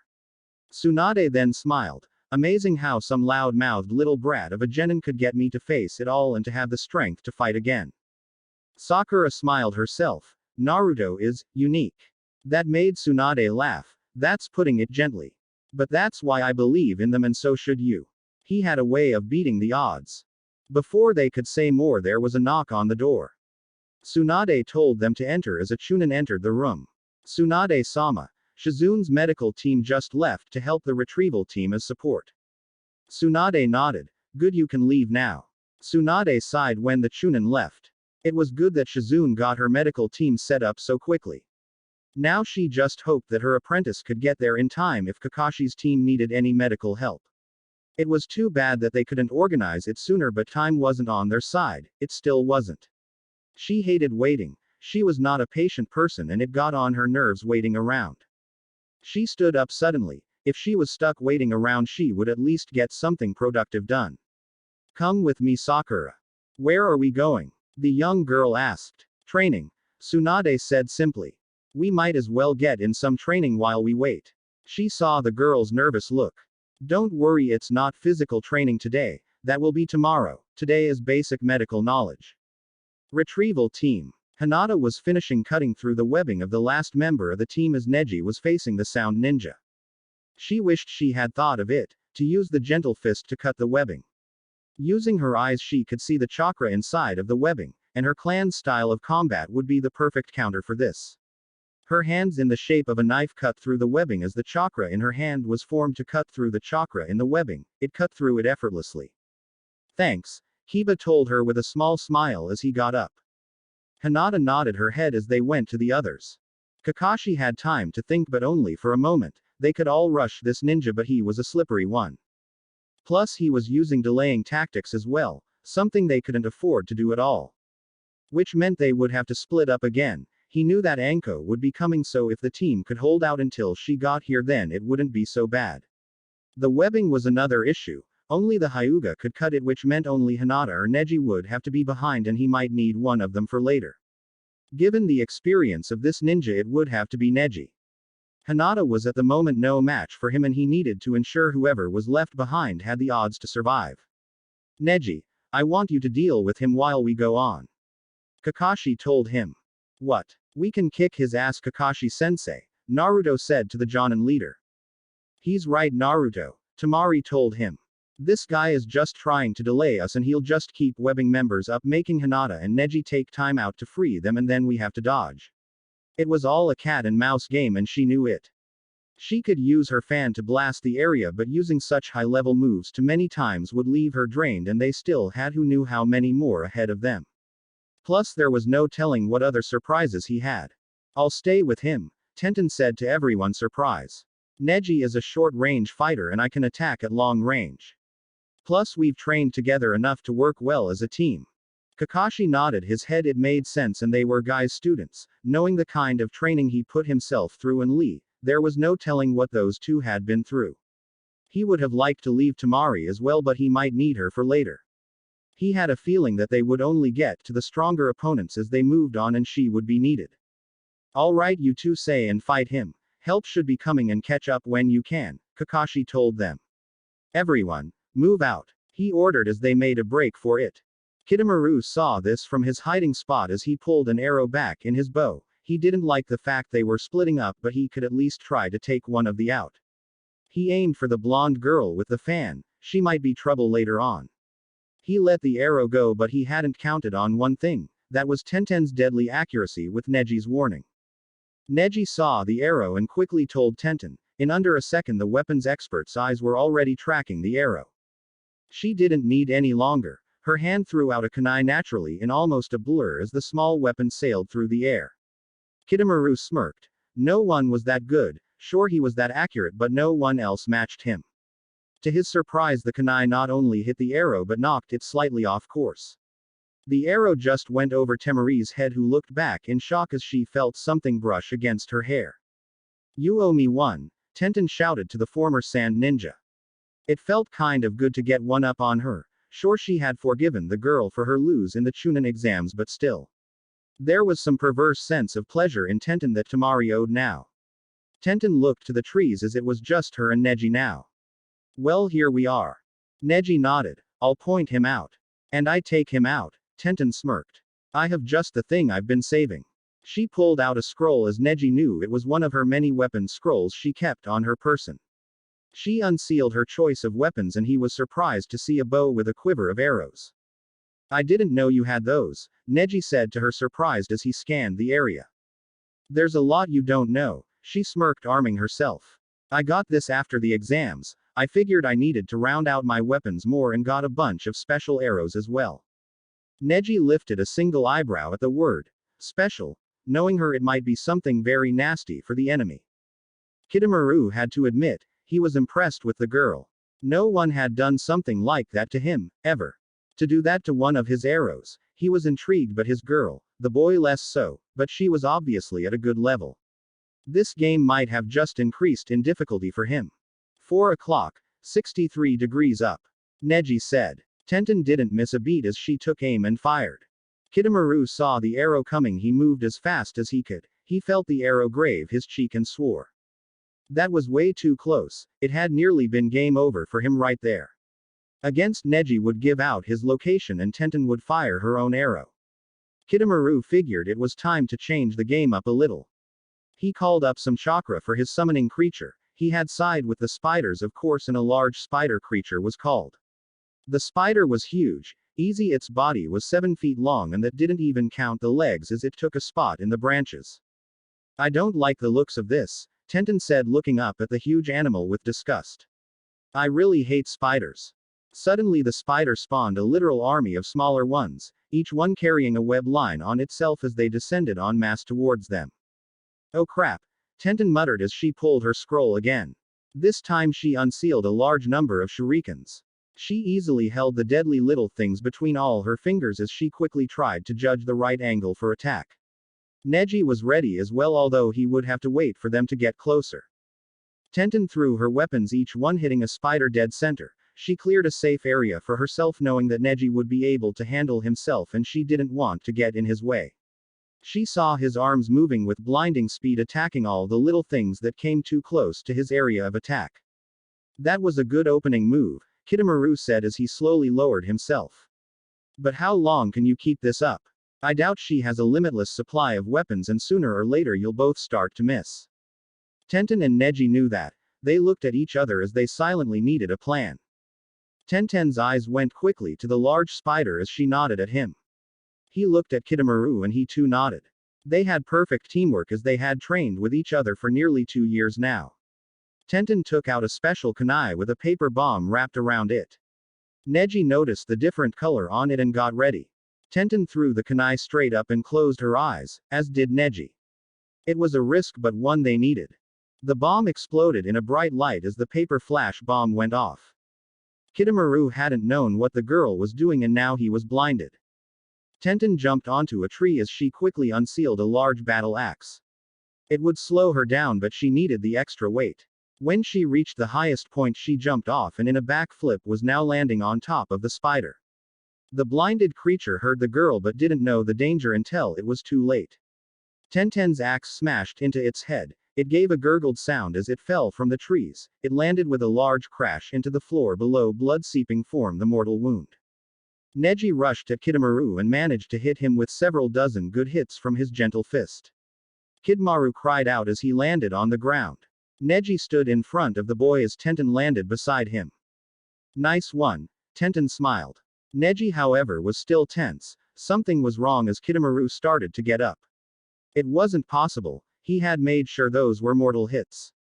Then he noticed something odd. The places he had hit looked strangely orange. It reminded him of Lee's fight with Gaara, how the boy had an outer shell that protected him. Damn, can it be that he has something similar? That was a good one, Kitamaru stated getting up. It's a good thing that the webbing I use I can make from any liquid in my body. My spit is just one way, I can sweat it out of my pores as well. To show this was true, the damaged pieces fall off his body as a new substance seemed to grow over it, and then when it settled looked just like his real skin. Just like Gaara, Neji confirmed. Tenten heard this and knew this wouldn't be an easy fight now. Kitamaru once again took to trees as he decided to keep his distance. The battle continued on like this. Kitamaru would keep his distance trying to get through their defenses and they would counterattack. Tenten would sometimes try to put a paper bomb onto her arrow and one of the explosions nearly did get Kitamaru. He knew that his armor might protect him physically, but the shockwave of an explosion was something else as that could cause internal damage. But as the battle went on, both Tenten and Neji wouldn't be able to keep up with all the weapons that kept coming at them. Cuts would start to form. At one point a kunai hit Tenten in her shin. This caused a lot of pain as she couldn't move as much. Neji had to jump to her aid when the next bombardment of weapons came. Tenten got hit in the shoulder but Neji had taken 3 kunai himself. Both were wounded and bleeding but neither one was backing down. It was starting to drag out for too long for Kitamaru. He knew that he couldn't afford to waste much time with these two. He needed to get back before more of Konoha's forces could be gathered up. It was time to finally end this and drew on the power of the curse mark. The black markings grew over his body but he didn't stop there. He wanted to crush them utterly. He wanted a complete victory as he put himself through the next stage. His skin changed color as he started to take on a more demonic appearance and a third eye grew in the middle of his forehead.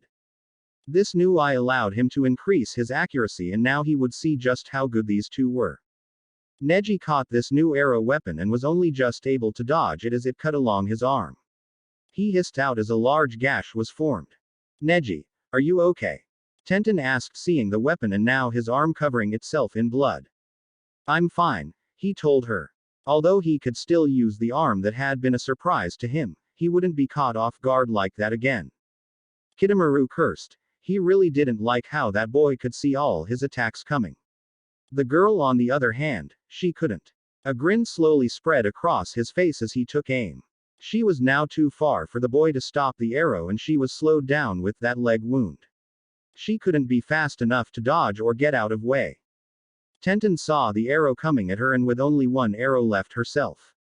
She knew that she only had one chance. Her body was already injured so it was slower now but she forced herself to move as fast as she could. She took aim and fired her last arrow. It grazed along its edge knotting its course but not far enough. She cried out feeling the arrow pierce her lower torso. She felt it go through her body and into the tree she was leading against. No. Neji saw Tenten impaled onto the tree but he couldn't move to her. He saw the kunai coming at him again now. He wanted to make sure she was okay but that arrow had looked like it had been a lethal blow. A moment's distraction led to more cuts onto his body. He felt the blade slice into his flesh and 2 more sink into him. When there was a break he stood there on unsteady feet. His body was heavily wounded. He knew he was losing too much blood. His head was getting lightheaded, a bad sign that his blood pressure was dropping. He didn't want to think of the internal damage. Kitamaru slowly lowered himself a few feet from Neji hanging upside down. You're on death's door now. Your little friend is a goner and you'll be joining her soon enough. Oh well, I'll have to admit you two were a nice little game for me. But you can't pierce my form with her weapons and I'm not getting close enough for you to use those hand against me. Not that you could do much anyway. You can barely stand now. You shouldn't have taken those hits for her.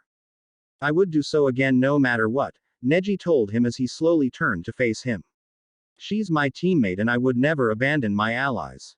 Besides, there is still one way to beat you. Oh. Kitamaru smirked, hanging a few feet in the air. He figured he was safe at this distance. There was no way Neji could jump this high up at him. I'm interested in hearing that. You said it yourself. Your own arrows are made of the same material as that armor you use on your skin, Neji smirked. Kitamaru looked confused at him when he heard the sound of an arrow. He was about to move when suddenly he felt something slam into the back of his head. He was confused what happened at first and why he couldn't see out of his third eye anymore. He felt this intense pain, then his vision blurred. The last thing he saw was the ground coming up to him before everything went dark. Neji looked at the monstrous form of their enemy with one of his own arrows sticking out of the third eye. The boy's body slowly started to revert to his more human appearance, looking out at the world with dead eyes. Neji looked up to see Tenten sitting down holding the bleeding wound from where she had pulled the arrow out from. Neji slowly made his way to her as he nearly collapsed next to her. Are you okay? He said in a soft voice. He was tired and hurting all over. Tenten winced as she tried to put pressure on the wound. Been better. Knew I couldn't dodge. Had to make it hit somewhere not vital. Although, I think it hit a kidney, not sure. Tenten was starting to look slightly pale to Neji. Hold on, he said, trying to get comfortable next to her. That was hard when he had a few kunai in his back so he was on his side next to her. He held his own hand to her wound, trying to stop as much bleeding as he could. I feel so tired, Tenten whispered. Same, but we can't sleep, you know that, Neji said to her as she pressed her body against his. Tenten knew their chances of survival were pretty low with their wounds, but she was a ninja, she knew the risks. Although knowing that this could be the end, she felt scared. She had so much she wanted to do in life, there was so much she hadn't done yet either. Feeling Neji pressed against her felt nice, at least she wasn't alone, that was worse way to go, she felt, alone. Don't leave me, she muttered out loud her thoughts. Neji wasn't sure what she meant, it wasn't like he was going anywhere. I'll never leave. She smiled a bit as his eyes closed. Good, I'm glad it's you. Neji had no idea what she meant before he felt his tired body give out. He slipped into darkness, but he was left with one strange thought. You would think that his last thoughts would be of the others, their mission or his family. But strangely his last thoughts were, I'm glad it's you too, before everything went black. They lay there for who knew how long, and they weren't aware of a shadow of a person that suddenly loomed over their forms. Chapter 36. Against Time. A figure ran by himself as he had been running for nearly a day now, only taking quick rests when he needed them. He was needed to reinforce the Sound Four in their mission to bring back Sasuke Uchiha. He had been running ever since he woke up and was given the mission, with rest stops only when he needed it. He was in a hurry because his old team would need him, and also because his own time was running down. He knew that the odds of him getting back alive were pretty low, but he was prepared for that. He thought back to that day when he had woken up. Flashback. He was in a void, feeling like he was floating between life and death. Time had no meaning for him anymore. He could have been here an hour or a year, he didn't know. There was nothing. No sensation, no sound, no anything. He couldn't feel his body and his mind was foggy, most likely from the drugs. It was like being in a half-sleep state but deeper. He couldn't even remember why he was here or what he was waiting for, he only knew that he waited for something. Then something changed, the world suddenly started to feel heavy and confining. Sounds started to appear. Strange beeping, wheezing sounds and other electronic devices could be heard. The place smelled odd as well, like the place was kept sterile. Ear me. Who was that? I can't make it out. I saw an, oh, you hear me? I can hear something. Wait, it's becoming clearer. It's time to get up, Kimimaro. Again the voice and a name. His name, it was coming back to him now. He was laying down. There were tubes and other things connected to his body keeping him alive. Now he remembered. He was Kimimaro of the Sound 5. That is, until he got sick, his own bloodline killing him by inches. He had been put into medical stasis to prolong his life, only to be revived for one last time. What is my mission?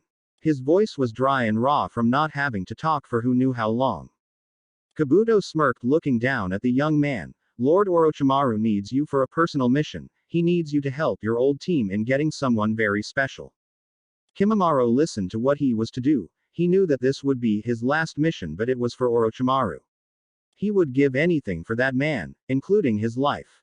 He would have offered up his body to host his lord's essence if only he wasn't dying. But he would do this because it was his master's wish, and he would die happy knowing he had served him one last time. Present. Not far away from Kimimaro, the rest of the Sound Four were trying to hurry. They had already left 2 members behind, but so far they hadn't seen them catch up. Tayuya was a bit worried about this. They were the elite members of Orochimaru's personal guards. They should be strong enough to deal with anything the Leaf could throw at them, at least most of what the Leaf could send after them, she figured.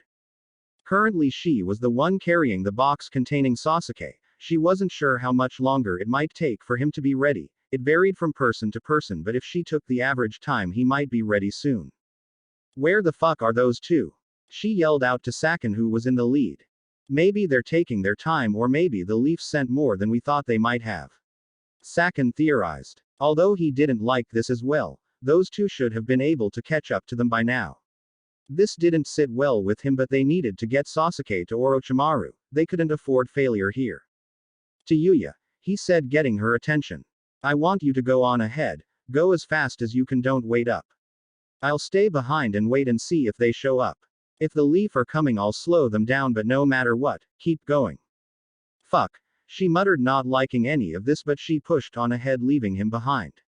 She pushed herself to the limit, trying to get as much distance as she could. Sakin decided to wait. If his teammates came, then he could scold them for being so slow, but if it wasn't them, then he had a job ahead. Thankfully he wasn't alone in this, and they were about to get a unique surprise soon. Recover team. The team was now down to Kakashi, Naruto, Temari, Kiba, Akamaru and Hinata. Kiba and Akamaru were in the lead with Hinata next to him as they continued to track their enemies. Kiba said that the number of cents had dropped to 3. This was good news for Kakashi. They still had more numbers on their side now, but that could change if more sound were on the way. They needed to cut off this group before that happened. Then they could go back and hopefully regroup with the others they had to leave behind. But they were close now. If they could end this quickly, then they could get back fast. Hinata still scanned the area ahead of them. So far she hadn't seen anything, but then her eyes weren't as good as Neji. She was worried about him too, as her mind kept going back to her older cousin and hoped he was okay. After the Chunin exams, her relationship with him had greatly improved, and she didn't want to lose him after repairing the family rift between him and the main house. Even her father was teaching Neji, something that was nearly unheard of in the Hyuga clan. She knew that Neji would be a great member of the clan one day. Still, she had her own self-doubts, but she didn't want to be a burden and tried to improve herself. Suddenly something caught her eye. She had been so wrapped up in her own thoughts she had nearly missed it. On the tree ahead of them was an explosive tag. It was too close as well. They were in mid-jump with no way of avoiding it. A shout of warning wouldn't work. She had to do something, or else Kiba and Akamaru would get caught in the blast. They didn't see it, and as the world seemed to slow, she knew what she had to do. She yelled out. Not sure what she had yelled out, only that she did. She then shoved Kiba as hard as she could. His momentum still carried him forward, but now he was going in a different direction. Akamaru had been to his other side, so he slammed into the dog. Hinata was grateful for that, but knew now she was in trouble. As soon as she touched down, she tried to kick off in another direction as quickly as she could. The explosion went off as she had just finished kicking off, as it sent her flying. Kiba yelled out as he saw her falling. It was only luck that she landed on a large branch which stopped her falling, although she looked like she was out cold. Naruto was about to see if she was okay since he was closest, but he heard something coming up from behind him. He was only just able to turn around when someone's fist hit his face. The sound ninja Sakin had been waiting for a sneak attack, and he saw the perfect time to attack them from behind. The blonde boy was the first target as his fist slammed into the boy's face. He then quickly delivered a kick to the girl next to him with the large thing on her back. He managed to catch her in the ribs, nearly causing her to fall to the ground. Sakin only just barely managed to dodge a pair of kunai thrown at him from the masked on. From the vest he was wearing and how he felt a cut on his cheek, the man was either Chunin or above. The man was already coming at him quickly, and Sakin leapt down to the unconscious girl. A hostage would come in handy, and also it was the perfect way to slow them down. Grabbing the back of the girl's jacket, he started to jump away from them. Hinata. Naruto yelled out, seeing this. We have to go after her. I'll do it. Kiba yelled out to him. Go on ahead, me and Akamaru will rescue her. Are you sure you don't want any help? Kakashi asked the boy. Kiba only smiled at him. She's our teammate and we owe her one. Don't worry, we can handle one of them, and Sasuke isn't far ahead. This guy is just trying to slow us down. Besides, she saved us from that explosion, so it's our turn to save her. Kiba and his dog jumped away, chasing after the ninja that took Hinata. Are we really going to let him go like that? Naruto asked. He made his choice to get his comrade back while leaving the mission in our care, Kakashi told him. Let's not disappoint him. Kiba traveled as fast as he could. Thankfully, he and Akamaru knew Hinata's scent almost by second nature, given how long they spent in each other's time. He was keeping an eye out, trying to find out where she was. Then down by the forest floor he noticed something on one of the trunks. He saw Hinata pinned to a tree. He couldn't tell if she was still alive, but Akamaru didn't smell blood at least. She looked to be pinned to the tree with several kunai into her jacket.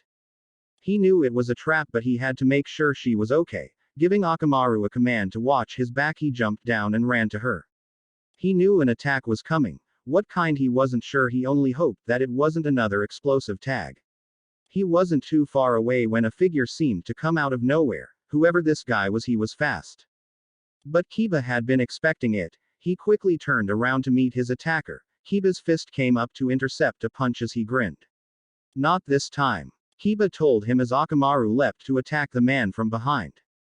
What neither of them expected was the thing on the back of him to move. The other head opened its eyes as he looked at Akamaru leaping at him. The other face smiled as a fist seemed to grow out of the boy's back and punch the small white dog. What the hell? Kiba had thought that thing had been a fake of some kind, but now it was twisting to look at Kiba. I get woken up for this, he said in a deeper voice. You're getting sloppy, Saken. My apologies, big brother. Saken grinned as he kicked Kiba's ribs. Before they hit, 2 more sets of legs grew out of it, making 3 kicks in one to Kiba.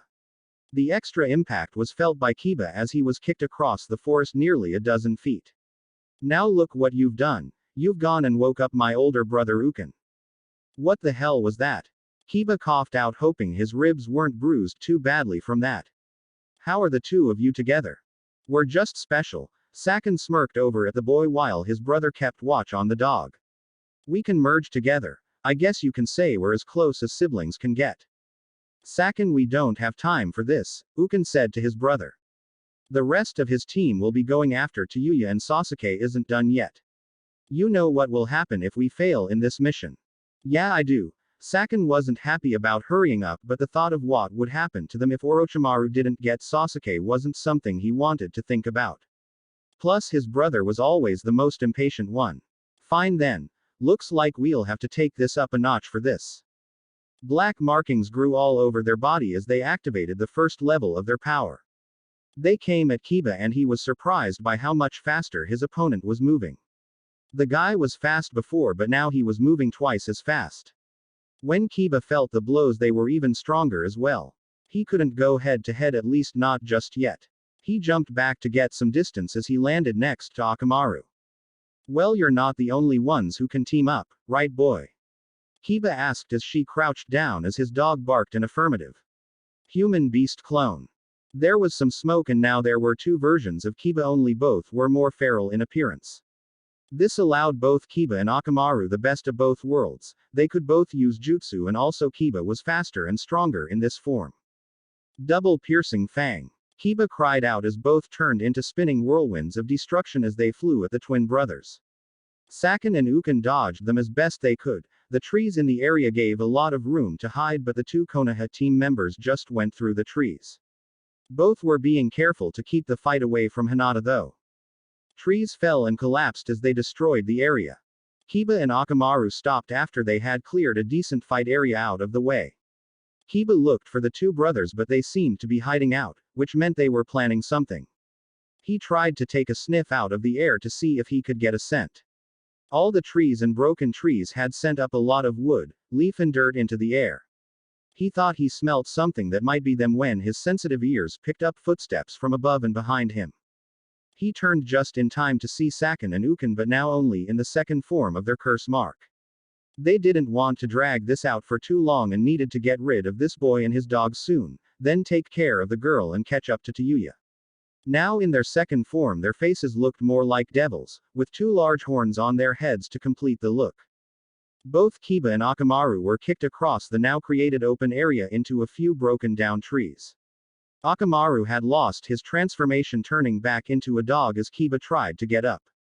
The sound ninja was on him in a second. Blow after blow landed on Kiba as they focused on him, thinking taking him out would be the key to things.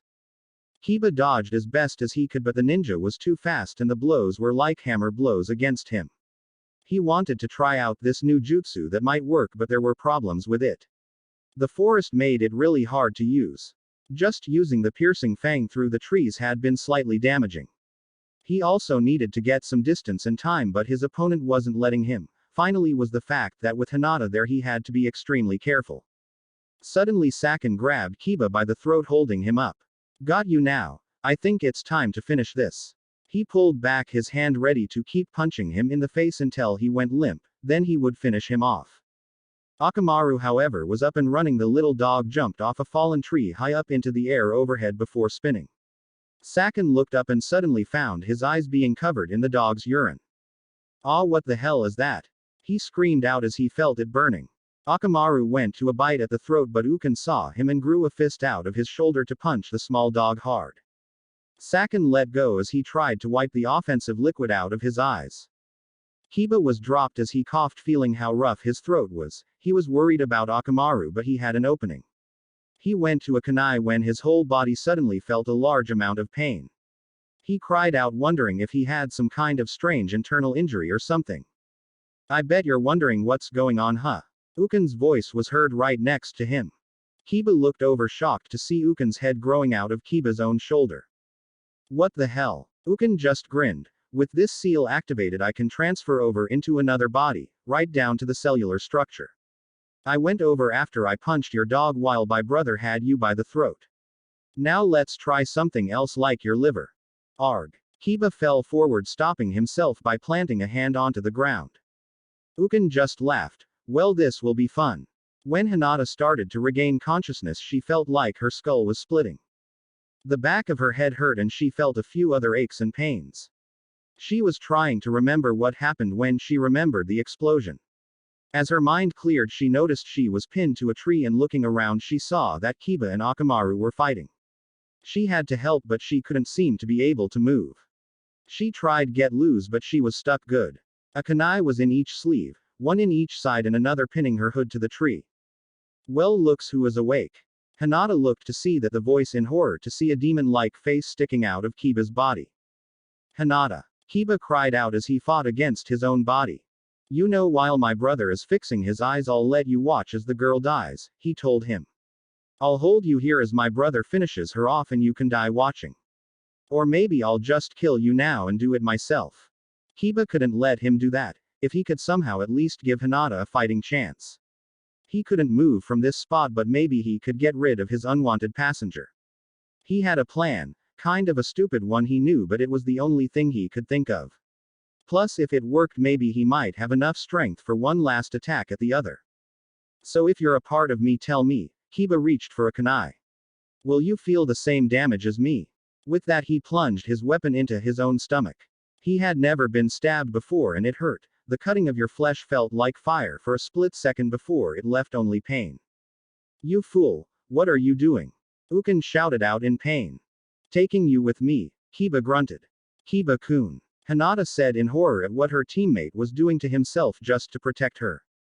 She fought harder to try and free herself. Finally, the kunai in one of her sleeves finally seemed to give. She could move an arm, but that was it at the moment. She looked to see the other ninja coming back, his eyes still slightly closed as it looked like he was having trouble seeing. Saken gripped Kiba by his neck as Uken slid out of Kiba and back into his twin. Saken threw Kiba aside against a tree. Hinata knew she didn't have much time. Although her body still hurt, she needed to do something. She couldn't pull out all the kunai in time. So she unzipped her jacket, hoping it would be slack enough. It was as she slipped out of it, leaving it against the tree as she ran forward. The girl is coming, Uken told his brother. He was feeling better being in his twin brother, but some of the damage was still there. I can't see her all that well, Saken snarled out. Everything was blurred. There was no water anywhere. He had used the sleeve at his best to wipe off the offensive fluids, but still his eyes hurt. Then let me take control for now, the elder brother said as he felt the control of the body slip to him. He turned to face the young girl as she ran forward. Hinata activated her eyes as she looked at his chakra network. She had never seen anything like it in her life. She never even heard of such a thing. There were 2 chakra coils and they were all over the place. None of the normal chakra channels were there. Well, they were, only they were all rearranged. She stuck out with a palm, trying to hit anything vital that she could see inside of his body. Uken blocked the blow with one of his armored arms with his forearm. The girl didn't know the special ability that he and his brother shared. Another fist grew out of that arm in a right cross to the girl's head. To his surprise, she actually ducked under it, hitting him a few times in the stomach as he forced himself back. He thought it was just a fluke when he went for a kick much like the one he used on Kiba, but once again it was like she knew what they were going to do. In a way Hinata did. She could see the chakra change as another limb was going to grow out of him. It was quick, but she noticed the change and so she dodged and countered. She kept sealing his chakra points off. doing any kind of internal damage that she could, but it was hard to see what was a vital spot and what wasn't in the mess. She didn't give up as she fought on. What the hell is going on? Sakin demanded of his brother. I feel injured inside. Did she stab us with something? What? Ukin hadn't noticed at first his own pain slowly fading, but he did feel it. Internal injuries, but the girl was only using her fists. In fact, she hadn't done any damage at all to their skin given how tough it was. So why did he feel like he had taken injuries? Hinata was breathing hard. It wasn't easy to keep out of reach. The twins had gotten a few blows in. One of the shots hit her head and the headache she had felt much worse now. It was a struggle to keep her eyes activated with a head injury, let alone having most likely two of them. Ukin charged forward as he swung at the girl. She countered with a blow to his elbow, thigh and ribs all in a second.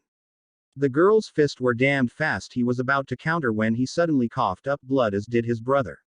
What the hell? Kiba chuckled a bit seeing this. You guys don't know what the Hyuga are capable, are you? She's been tearing you guys apart from the inside. What? Sakin couldn't seem to move his leg anymore for some reason. Switch legs, I can't move mine. I've been trying. Ukin yelled back. He had noticed it as well, but shifting their bodies around had suddenly gotten a lot more difficult. Hinata saw her chance. She felt she had gotten a handle on how their chakra network was set up as she got into her stance. 8 trigrams 32 palms. She rushed forward as her arms became blurs as blow after blow rained down on them. 2 strikes, 4 strikes, 8 strikes, 16 strikes, 32 strikes. Hinata said, counting the blows. She had hit all his vital areas. She was sure of it as the two brothers cried out in rage at being defeated. Their bodies slowly turned back to normal as they couldn't use chakra anymore. The internal injuries piled up as organs failed to work and internal bleeding starting to happen. Sakin gurgled something out, reaching for the girl as she fell forward. The body started to twitch as the life slowly drained out of them. Within a moment the twins lay still as the last of their life seeped away. Hinata went to Kiba quickly to see him still resting against the tree holding the bleeding wound he had given himself in order to protect Hinata. She saw the blood and quickly tried to think of something to use to stop it. She checked her equipment, but there wasn't much. She ran over to her jacket and using one of the kunai cut it up to make a makeshift pressure bandage. Here, let me place it on, Hinata said as she pressed it into the wound. He winced and grunted in pain from it. I'm sorry, I didn't mean to hurt you. He gave a small laugh. Don't worry about it. At least I'm still alive. How's Akamaru? She went over to check on the small dog as she brought him back. She gently placed him next to Kiba. He seems alive, but I don't know how badly hurt he was. He's tough. He'll pull through. Hinata looked down, not able to take her eyes off the blood-soaked clothing. You didn't have to do that, you know, she said softly, looking down. She felt horrible that he had gotten hurt because of her. Hey, we're teammates and I wouldn't let him kill you, Kiba told her, smiling despite the pain. He really might have placed that kunai a bit too deep.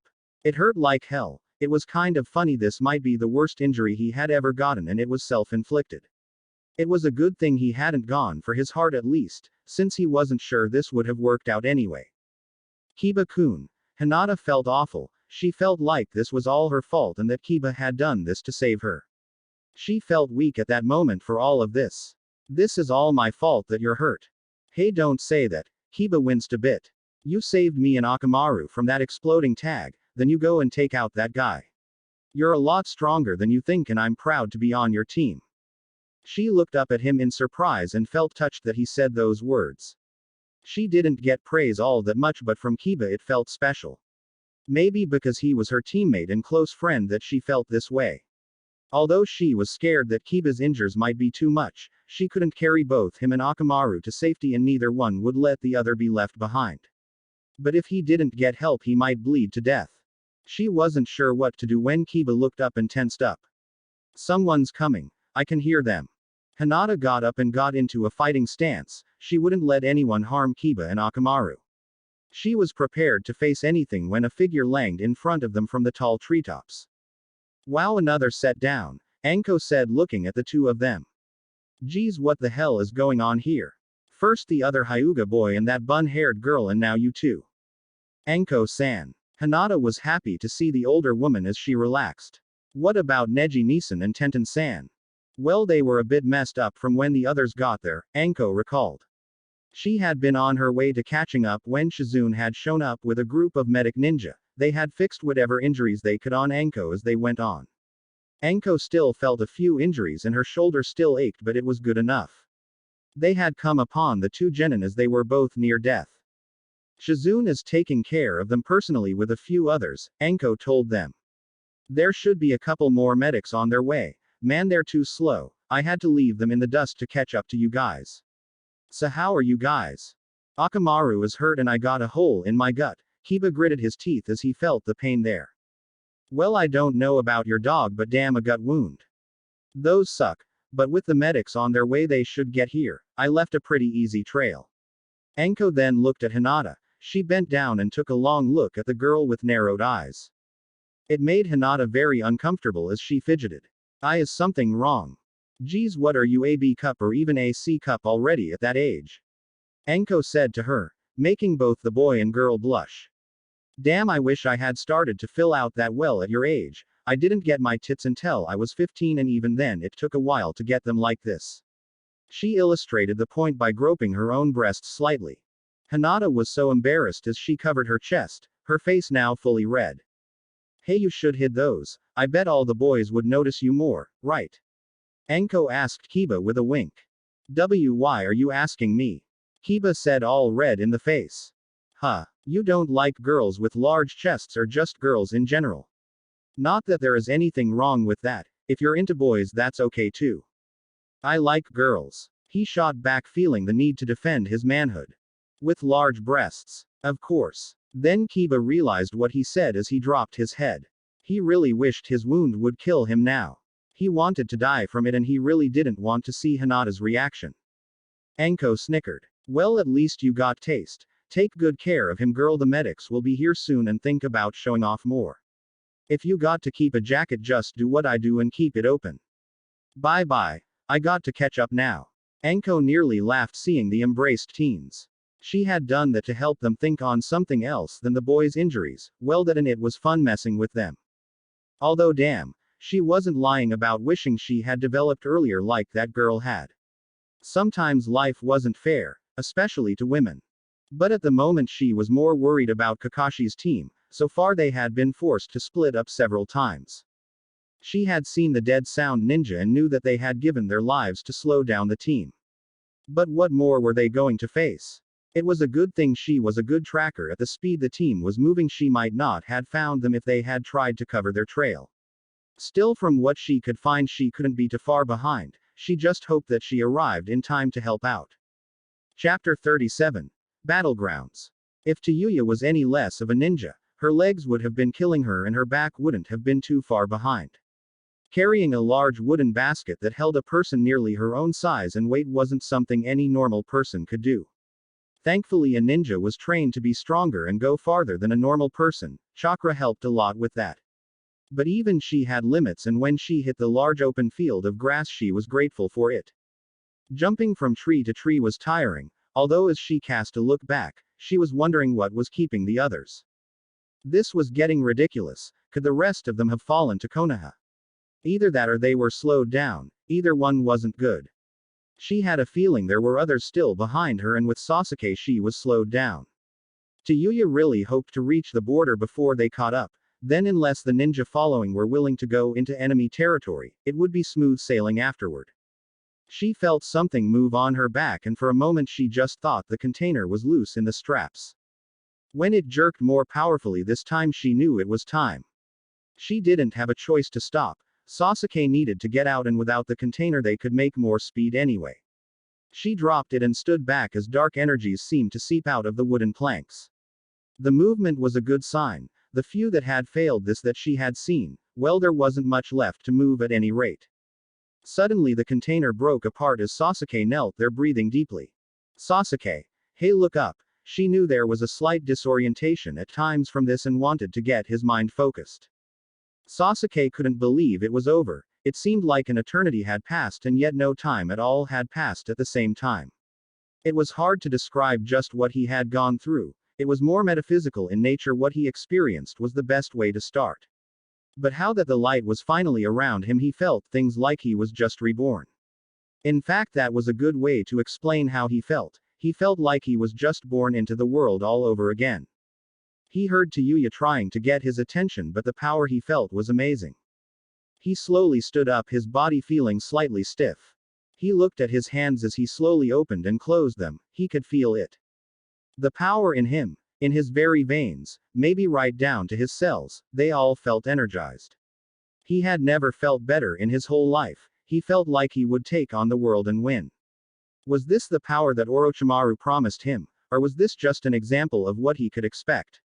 Whatever the case, he could see he was finally on the path for true power, the power to finally avenge the blood of the Uchiha and to make his mark on the world. Hey! Wake the fuck up! Tayuya yelled at him. Sasuke looked up and noticed her for the first time. How do you feel? She asked him. There was some part of her that seemed concerned, but she didn't want to accept that. Ever since she had met him, things had been stirring in her that she didn't totally understand. She would explore that later when she got the time, but now she was hoping that he was focused enough to travel. Sasuke smiled at her. I feel great. Good. Her face soured as she looked behind her. Because looks like we ran out of time. Sasuke. Naruto's yell was heard clear across the field as he and the other two ran at them. Damn, he's loud. Tayuya nearly winced at how the young blonde could be so loud. So, now what? I'm not going back, Sasuke said to her, getting ready to either fight or flee. Not after all of this. Naruto and the others stopped 10 yards away from Sasuke and Tayuya. Kakashi took the time to look and he felt his heart sink a little. Some part of him hoped that Sasuke hadn't been willing, but looking at it now, the boy was getting ready to attack. Kakashi could tell with the way Sasuke was holding himself. He would berate himself for failing his student later, now he had a mission to do. Sasuke, what the hell are you doing? Naruto demanded of the boy. Why are you running away from your home and from us? You're an idiot as always, Sasuke stated at Naruto. That place was never home. To me, it was just the place I lived. My true home I lost a long time ago. Now it's just buildings and people I know. I have no bonds left with that village.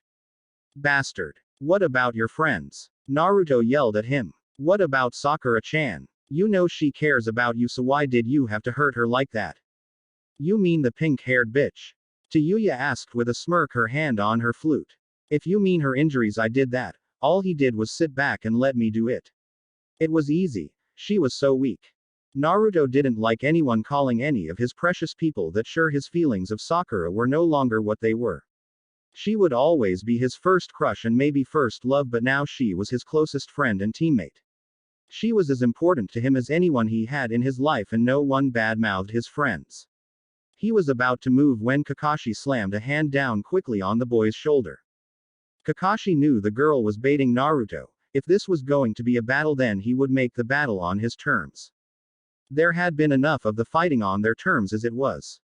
Sasuke Uchiha, Kakashi said in a professional tone, although it killing a little of him to say this to his own student. You are charged with abandoning the village, allying with an enemy, and being an accessory to a physical assault against a fellow ninja. You will come back to the village to be judged. If you flee, you will be a missing nin and you will be killed on sight. Naruto looked up in horror at what Kakashi was saying. He just wanted to get Sasuke back, maybe they could talk him out of it.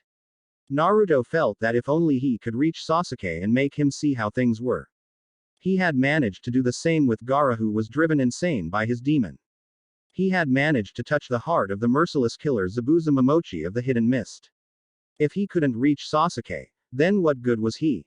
Naruto, Temari whispered to him, knowing what was basically going through his head. He's got to make the choice himself. You can't control people. He's done a lot to answer for, but he's got one last choice here. If he attacks, there is no helping him. Even if we take him back, he'll stand trial. She didn't say how he could be executed for his crimes, but he didn't need to hear that part. Although some part of her felt that he might already know that. Kakashi was about to make a move when he shouted a warning, pulling his two team members back as several objects landed in the places they had just stood. He noticed that they looked like some kind of ivory, even bone, but no one would use bone weapons, at least not normal ones. A figure wearing sound ninja-style clothing with white hair came at them. The boy had been very silent, obviously someone more skilled than normal for someone of his years, Kakashi observed. The boy kicked Naruto in the face, jumped over Kakashi's own attack with a kunai and kicked away Temari's fan. The new enemy followed up with an elbow to her gut and would have kicked her temple with a roundhouse kick if she hadn't ducked. Temari went for her fan as Naruto closed in, but the older boy easily dodged Naruto's attacks, and out of the long sleeves a long bone-like short sword seemed to come out of nowhere. Naruto felt the blade cut his sleeve as she tried to dodge.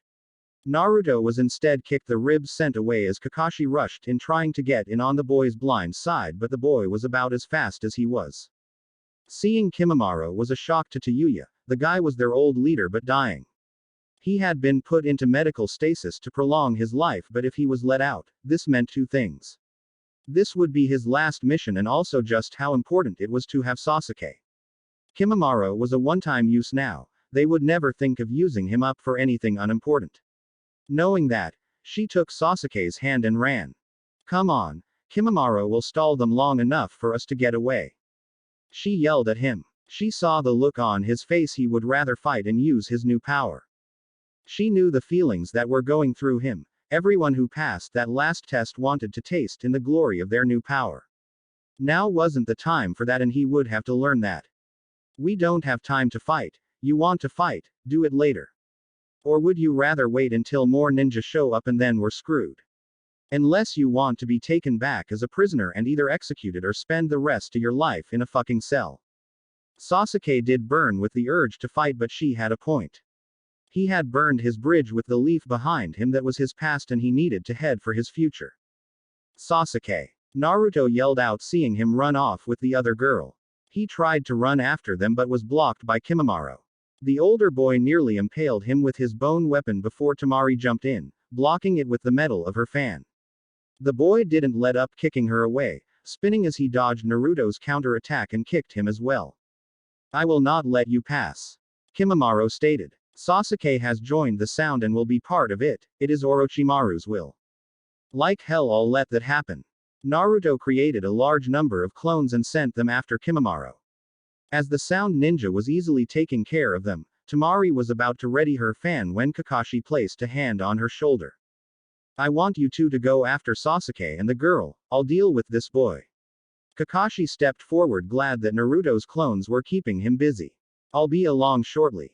Kimimaro saw the two blonde genins going after Sasuke and Tayuya. He increased his efforts to stop them, but the masked ninja got in the way. He was forced back by Kakashi's attacks with a kunai. Every time he tried to get around the silver-haired man, he was there blocking the way. It was apparent he wouldn't be able to stop the two young genins. He would have to deal with the man in front of him. Valley of the End. Tayuya had never seen this valley, but the huge two statues were hard to miss. They stood facing each other with a waterfall between them. She had to admit, it was impressive, although she wasn't sure why they had bothered with this. She doubted the Uchiha had wanted to have one of their leaders remembered as a traitor and enemy. She smirked, looking at Sasuke. What? He demanded. I guess in a way you're doing the same thing that Madara Uchiha guy did. Tayuya jerked a thumb at the large statue. He left the village because he wanted more power too, huh? It was a bit more complicated than that. Sasuke wasn't really sure on all the details. His family didn't talk about the man all that much. Apparently it was a sour topic for the clan. We can sightsee another time, they won't be far behind. They moved off and were at the other end of the valley when they heard Naruto's yell. God damn it. Doesn't he ever fucking quit? Tayuya said in annoyance. Sasuke saw that it was only Naruto and Temari. I'm tired of this. Sensing what he was thinking, she nodded her head. These people had been on their heels the entire time. She was getting tired of the non-stop pace and running away from the fight. She took her flute out, looking at the Temari woman. I got the bitch. Fine with me. Sasuke smirked, seeing Naruto over there. It was time to finally end this and see who was stronger once and for all. She's a wind user. Get her fans away and she can't use any wind techniques. Oh great, a long-range user. Tayuya was a close-up fighter, a total mismatch. She started to play her flute as three monsters formed around her as Sasuke ran off to face Naruto. Temari looked at the creatures. They sure were ugly things, but she wasn't too worried. Although she knew she wasn't a close combat fighter like these things seemed to be, she wouldn't give them the chance. Temari pulled open her fan all the way, showing all 3 moons. She wasn't going to hold back or take her time with this. Temari swung her fan, the huge wind blast that was created blowing the 3 creatures away. They seemed solid enough, although she was sure they weren't summons. Well, whatever they were, she noticed something. Tayuya had to grab hold of a rock to steady her from the wind attack. When she had done that, she had also stopped playing her flute. Temari looked to see that the monsters just stood where they had landed. She smirked, seeing the flaw in whatever the sound ninja's skills were. As long as the flute wasn't playing, those things were useless. Now she just had to move in closer for her wind to be more effective. She jumped off her high vantage point, using her fan as a glider to get into closer range. Tayuya cursed as she brought up her flute again. She needed to get her ogres back in action before this girl got too close. She had been on the other side of the damn valley, and already that wind had been nasty. If she hadn't grabbed onto the large rock, she would have been blown off her feet. Closer, that wind would smash her against the rock walls of this valley. The ogres attacked Temari in the air, or tried to. She was pretty high up, but they could jump high as well. Temari was forced to stop her advance. In this state she couldn't use her fan as a weapon, and they were surrounding her now. She grabbed her fan's handle and closed it, making her fall. She quickly twisted it back and opened it, attacking straight down now. The wind from this caused a geyser of water to shoot up around her, forcing the creatures back. She landed on the water, using her chakra to stay on it. She was thankful that in her time in Konoha, she had improved on this ability. The water fell around her like rain as she was getting ready for another attack. She was a lot closer now, and if she could get in one good shot, then her enemy would be completely open. A blast from this range would give her the advantage. She saw the creatures trying to get to her, but they wouldn't get there in time. Then she had seen it. Naruto had tried to make some large human chain of clones, and Sasuke had set them all on fire. Temari felt her heart stop for a moment when she thought Naruto had been in that. She heard Sasuke yell something as he grabbed the original and slammed him head first into the water. From that height, an impact it would be enough to break someone's neck and spine, if not kill them. Naruto! She yelled out in fear. Got you now, bitch! Tayuya yelled out as Temari quickly turned back to her fight. It was too late. She had been distracted, and Tayuya took advantage of this fight. Her ogres attacked as one. One took her fan away from her. Another punched her hard in the gut, making her double over slightly. She felt a blow to her face as her vision swam from the impact. She tried to get the 2 smaller fans on her waist, but 2 of them grabbed her arms. The third continued to land blow after blow. She felt blood in her mouth and face from a few cuts from the attacks. She felt her legs go as a few blows to her stomach took the air out. Tayuya smirked as the tormented the girl. She used her flute to play a melody of death to the blonde woman. One of the ogres slammed its elbow into Temari's arm. She managed to scream out as the joint gave way, the limb breaking. One final punch came. As it connected, the 2 holding her let go. She felt herself being weightless as she tried to look for Naruto. One of her eyes was swelling shut as she thought she saw something glowing red. She blacked out when she landed on the ground. Her last thoughts were of Naruto. Tayuya wiped her brow. That had been a tough fight. If the girl hadn't gotten distracted for that opening, she wasn't sure if she could have beaten her. That damn fan of hers could have taken her out in one shot if she had ever surprised attacked her, or if they were closer. It was then she felt it, a killing intent so large she felt like an icy fist had been plunged into her chest. A large yell that nearly sounded like a roar got her attention. There on the water, Naruto was getting back up. How the fuck? She had seen the final blow that should have either crippled or killed him. He was getting up like nothing had happened. Then she noticed the red glow about him. It took shape as he looked at Temari and then at her. Even from a distance she could tell something was wrong here. His eyes looked blood red and something looked different. He crouched down like an animal as the red chakra started to form into a tailed animal of some kind. What the hell is he? Tayuya said to herself in a whisper. Tayuya, get out of there. Sasuke warned her. That brought her out of it as she tried to get away, but Naruto charged at her at amazing speed. She tried to bring up her flute and called her ogres back. They appeared in front of Naruto, but somehow he made a large claw of that red chakra. It tore her ogres apart in one move. She had never seen anything like this before. You hurt, Temari. Naruto roared out as he made the large claw slam into the red-headed sound ninja. She yelled out in pain as it slammed her against the rock wall. She coughed out blood and the claw felt like it was burning her. Naruto let her go and the sound ninja fell to the ground unconscious. To Yuya. Sasuke yelled out seeing her fall like that made something inside of him snap. He needed more power and called on any and all power he could gather from his curse seal. Naruto noticed the change as Sasuke began to change as well. His skin darkened as large clawed hands grew out of his back looking like demonic wings. I'll kill you for that. Sasuke said to him. Time to finish this Naruto. Naruto roared in answer as he charged at Sasuke. Kakashi. Kakashi had to admit this boy's bloodline was nothing short of amazing. From what he could gather, the boy was actually using his own body to make bone weapons, and the bones were very hard, about the same density as metal.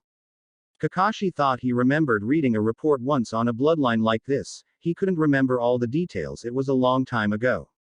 But it had stuck with him how unusual it was.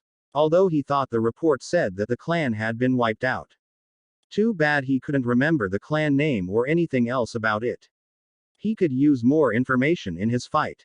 The boy was extremely agile and quick too, a deadly combination.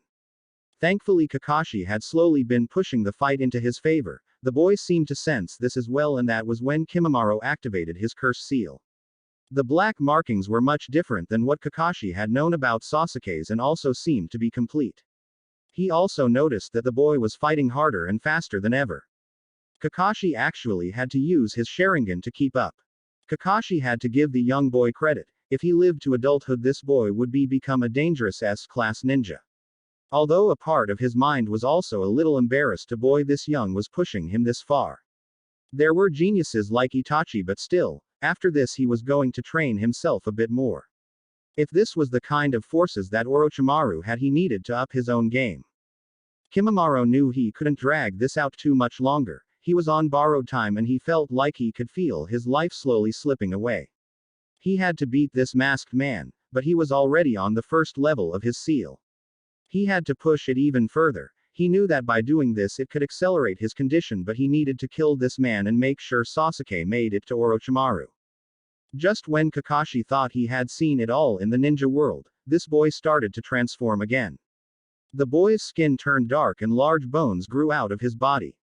He even grew a large tail. Kakashi had seen a lot of strange things, but even he never knew that the curse seal had this kind of power. A power to actually change a person into some kind of fearsome monster. He doubted that even Anko knew about this. The boy's speed was even greater and Kakashi was hard-pressed to avoid all the attacks. Even with the Sharingan, which let him see the attacks coming, was the only reason he hadn't been killed yet. It was time to end this as he clashed with the sound ninja. He started up the hand seals as he jumped back. When he landed he had finished them as an electrical storm was on one of his hands, making the sounds of thousands of birds. He ran forward, avoiding the boy sending small bone projectiles at him. He was about to strike when Kimimaro grew large bones that covered one whole arm. He used this to block at Kakashi's Chidori slammed into it. The boy grunted in pain and Kakashi could see the bones broken as he pulled his hand out, but it hadn't gone all the way through. Kimimaro's tail wiped around, hitting Kakashi across his side, sending him flying. Kakashi twisted so that he would land on his feet. Kakashi took a second to see the damage. The boy's arm was bleeding as the bones broke away, but other than that he was unharmed. It looked like the bones took most of his attack. This was bad. The Chidori was a precise attack, to go for the weaker vital areas of a person. It didn't have blunt force that he would need to break through the boy's defenses. There was one technique that could do it, but he would need a way open. He doubted this ninja would just let him. Then out of nowhere a large fireball engulfed the boy. Kakashi looked to his right and smiled under his mask, and a sense of relief filled him. Anko stood there ready for a fight, and although looking a little ragged, it surprised him how seeing her made him feel. I thought I'm the one that usually late. Kakashi smiled at her. She scowled at him. Hey, the fat little punk had a few tricks I didn't know about. Anyways, the medical team showed up and are taking care of the others. They won the fight, but a few looked a little messed up. So how about you then? The great Kakashi is taking this long to beat some little kid. Kakashi chose to ignore that. especially when the sound ninja burst through the flames only slightly scorched. He heard Anko curse, most likely because he hadn't been as damaged by that as she had hoped he would be. Apparently his skin was a lot tougher in that form, but the boy looked pissed. He threw his hands into the ground and suddenly both Kakashi and Anko had to dodge as massive bones shot out of the ground all over the area. A small forest of sharp-pointed bones was soon covering the area. Great. Now what? Anko asked him. I need a distraction. You know the double blindside combo, right? Kakashi asked her, feeling a cut on his uniform. He had just been a little too slow, but it was just a scratch, nothing major apparently. Of course I do, so you're the blindside. She saw him nod. Works for me. Better give me some room then. Anko took out a kunai and made several small cuts on her fingers. She would have to call out the bigger guns for this one. She slammed the bloody bomb on the ground as she summoned two very large snakes. You two go wide. I'm going straight, she commanded the two snakes. She didn't really use them all that much as they were her most aggressive snakes that she could call on. That and anything larger would require some human sacrifices, and she wasn't willing to do that, unless it was the enemy. The two 15-foot snakes shoot out, winding around the bones as they tried to attack the boy in the center of it all. Kimimaro saw this and wasn't impressed. He saw Kakashi trying to get around. He saw Anko and the two snakes. Suddenly large bone spikes grew out of his body. He was tracking them all, waiting for his moment. He grunted as he felt the blood pooling in his mouth. He spit it out as his body was feeling more tired and worn down. The two snakes attacked first as he shot out the spikes on his arms. They impaled the snakes as they turned to smoke. Anko leapt up and threw her kunai and released the fire jutsu she had been holding in her. Kimimaro opened his mouth as bone projectiles intercepted the kunai. His arms came together to make large bones to protect him from the fire. He bit back a cry of pain. Using his abilities so much was killing him, and the strain on his body was proving to be almost too much. He knew Kakashi was now behind him. His tail lashed out and slammed into his chest, but instead of blood this Kakashi turned to smoke. Kakashi took this moment to start his real attack. He had slipped behind the large bones to make a shadow clone to be his distraction. Now the boy was wide open for his attack. Kakashi had never really used this technique in battle before, mainly because he felt that he shouldn't out of respect. This was that man's technique, and to Kakashi the people that should use it were limited to Jiraiya and Naruto and whoever they saw fit to teach it. But this was a special case, and he figured they and his teacher wouldn't mind, given the circumstances. He jumped off a bone as he aimed for the sound ninja's back, one of his hands as he held the sphere of chakra. Rasengan. Kakashi shouted as he slammed the technique of his sensei into the spine of his enemy. The sound ninja yelled out in surprise and pain as the powerful move tore into him. The sound ninja was slammed into the ground, causing a large amount of earth to be blasted up from the force of the impact. When the dust cleared, a panting Kakashi stood over the boy whose body was slowly turning back to normal. Anko looked at the scene and then looked up at Kakashi. When the hell did you learn that move? Like any experienced ninja of the village, she had heard of the Rasengan, although she had never actually seen it in action. Kakashi chuckled. Did you forget who my teacher was? Anyways, it looks like he's through. Kakashi and Anko looked down to see that the boy had finished reverting back to normal and was unmoving. It was a shame, really. The boy had a lot of promise, thought Kakashi, looking down at him. Kakashi looked up to Anko. Come on, we're not finished this yet. Anko nodded in agreement, leaving the body behind as they made their way to where the others had gone off to. They ran through the forest on the other side of their battle as fast as they could. Kakashi noticed little notches in the tree line, most likely from Temari marking the path. She always did think ahead.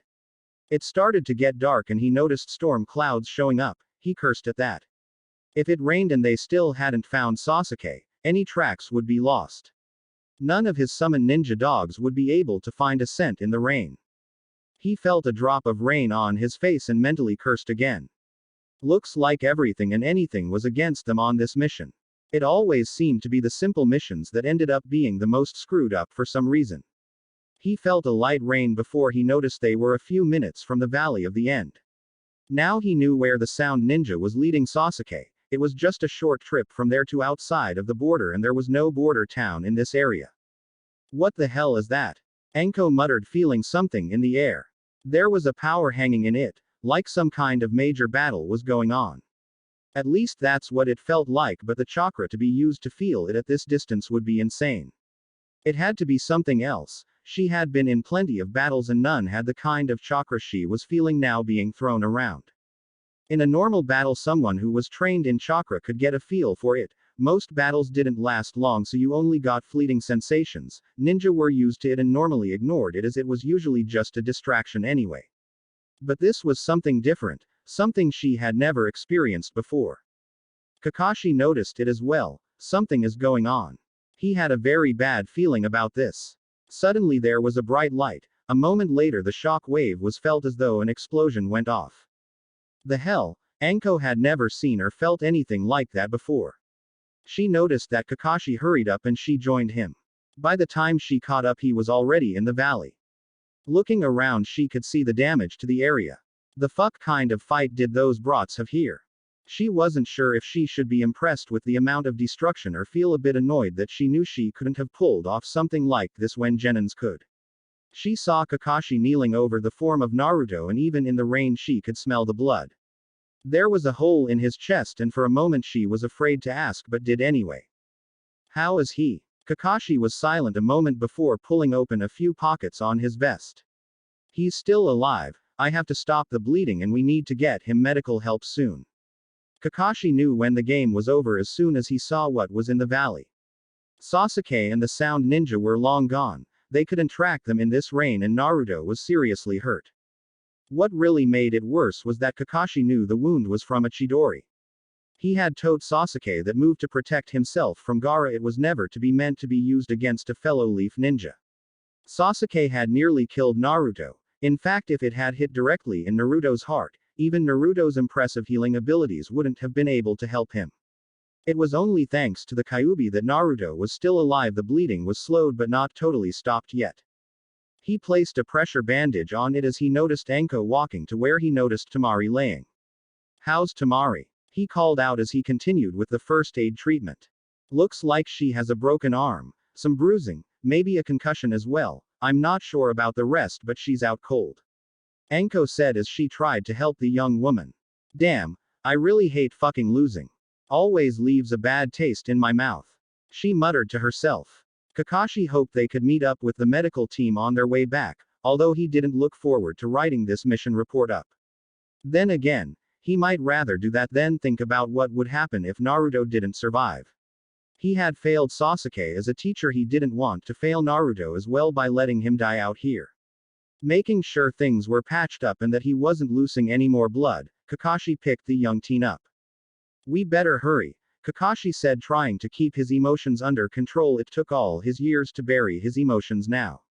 He would feel them later. First was to get Naruto and Temari out, then he could feel sorry for himself. Anko did the same, only grunting when she had to get Temari's large battle fan. She knew if she left it, Temari would never forgive her for it. Damn it, why do I have to do the heavy lifting? She complained to herself. She really didn't mean it, but she was frustrated and in a bad mood now and she needed some way to vent. Looking around one last time, she sighed as she looked up at the two statues. It was like they had been silent witnesses to the entire fight that happened here, facing each other as though their fight had been continued on by the younger boys and girls that had just fought here and waiting for another fight to break out so whatever battle they had could continue on. She glared at the statue of Madara. Hope you're fucking happy about your legacy now, because it might just have ruined the lives of a few good people. She cursed at the memory of Madara Uchiha. She wasn't sure why she did it, but something inside of her felt it was somehow appropriate. The three biggest traitors in the Leaf history had been Uchiha, which was ironic given that they were one of the founding members of her village. I guess now it's come full circle, she thought as she carried Temari away.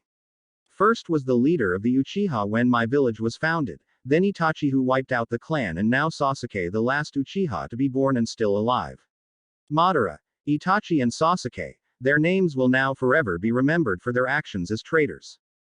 Anko looked at Kakashi and knew this was hitting him hard even if he wasn't showing it. She knew about Obito, most that knew Kakashi did. She knew where Kakashi got his Sharingan and how, and that Kakashi most likely saw Sasuke as a way to pay back the Uchiha for Obito's sacrifice.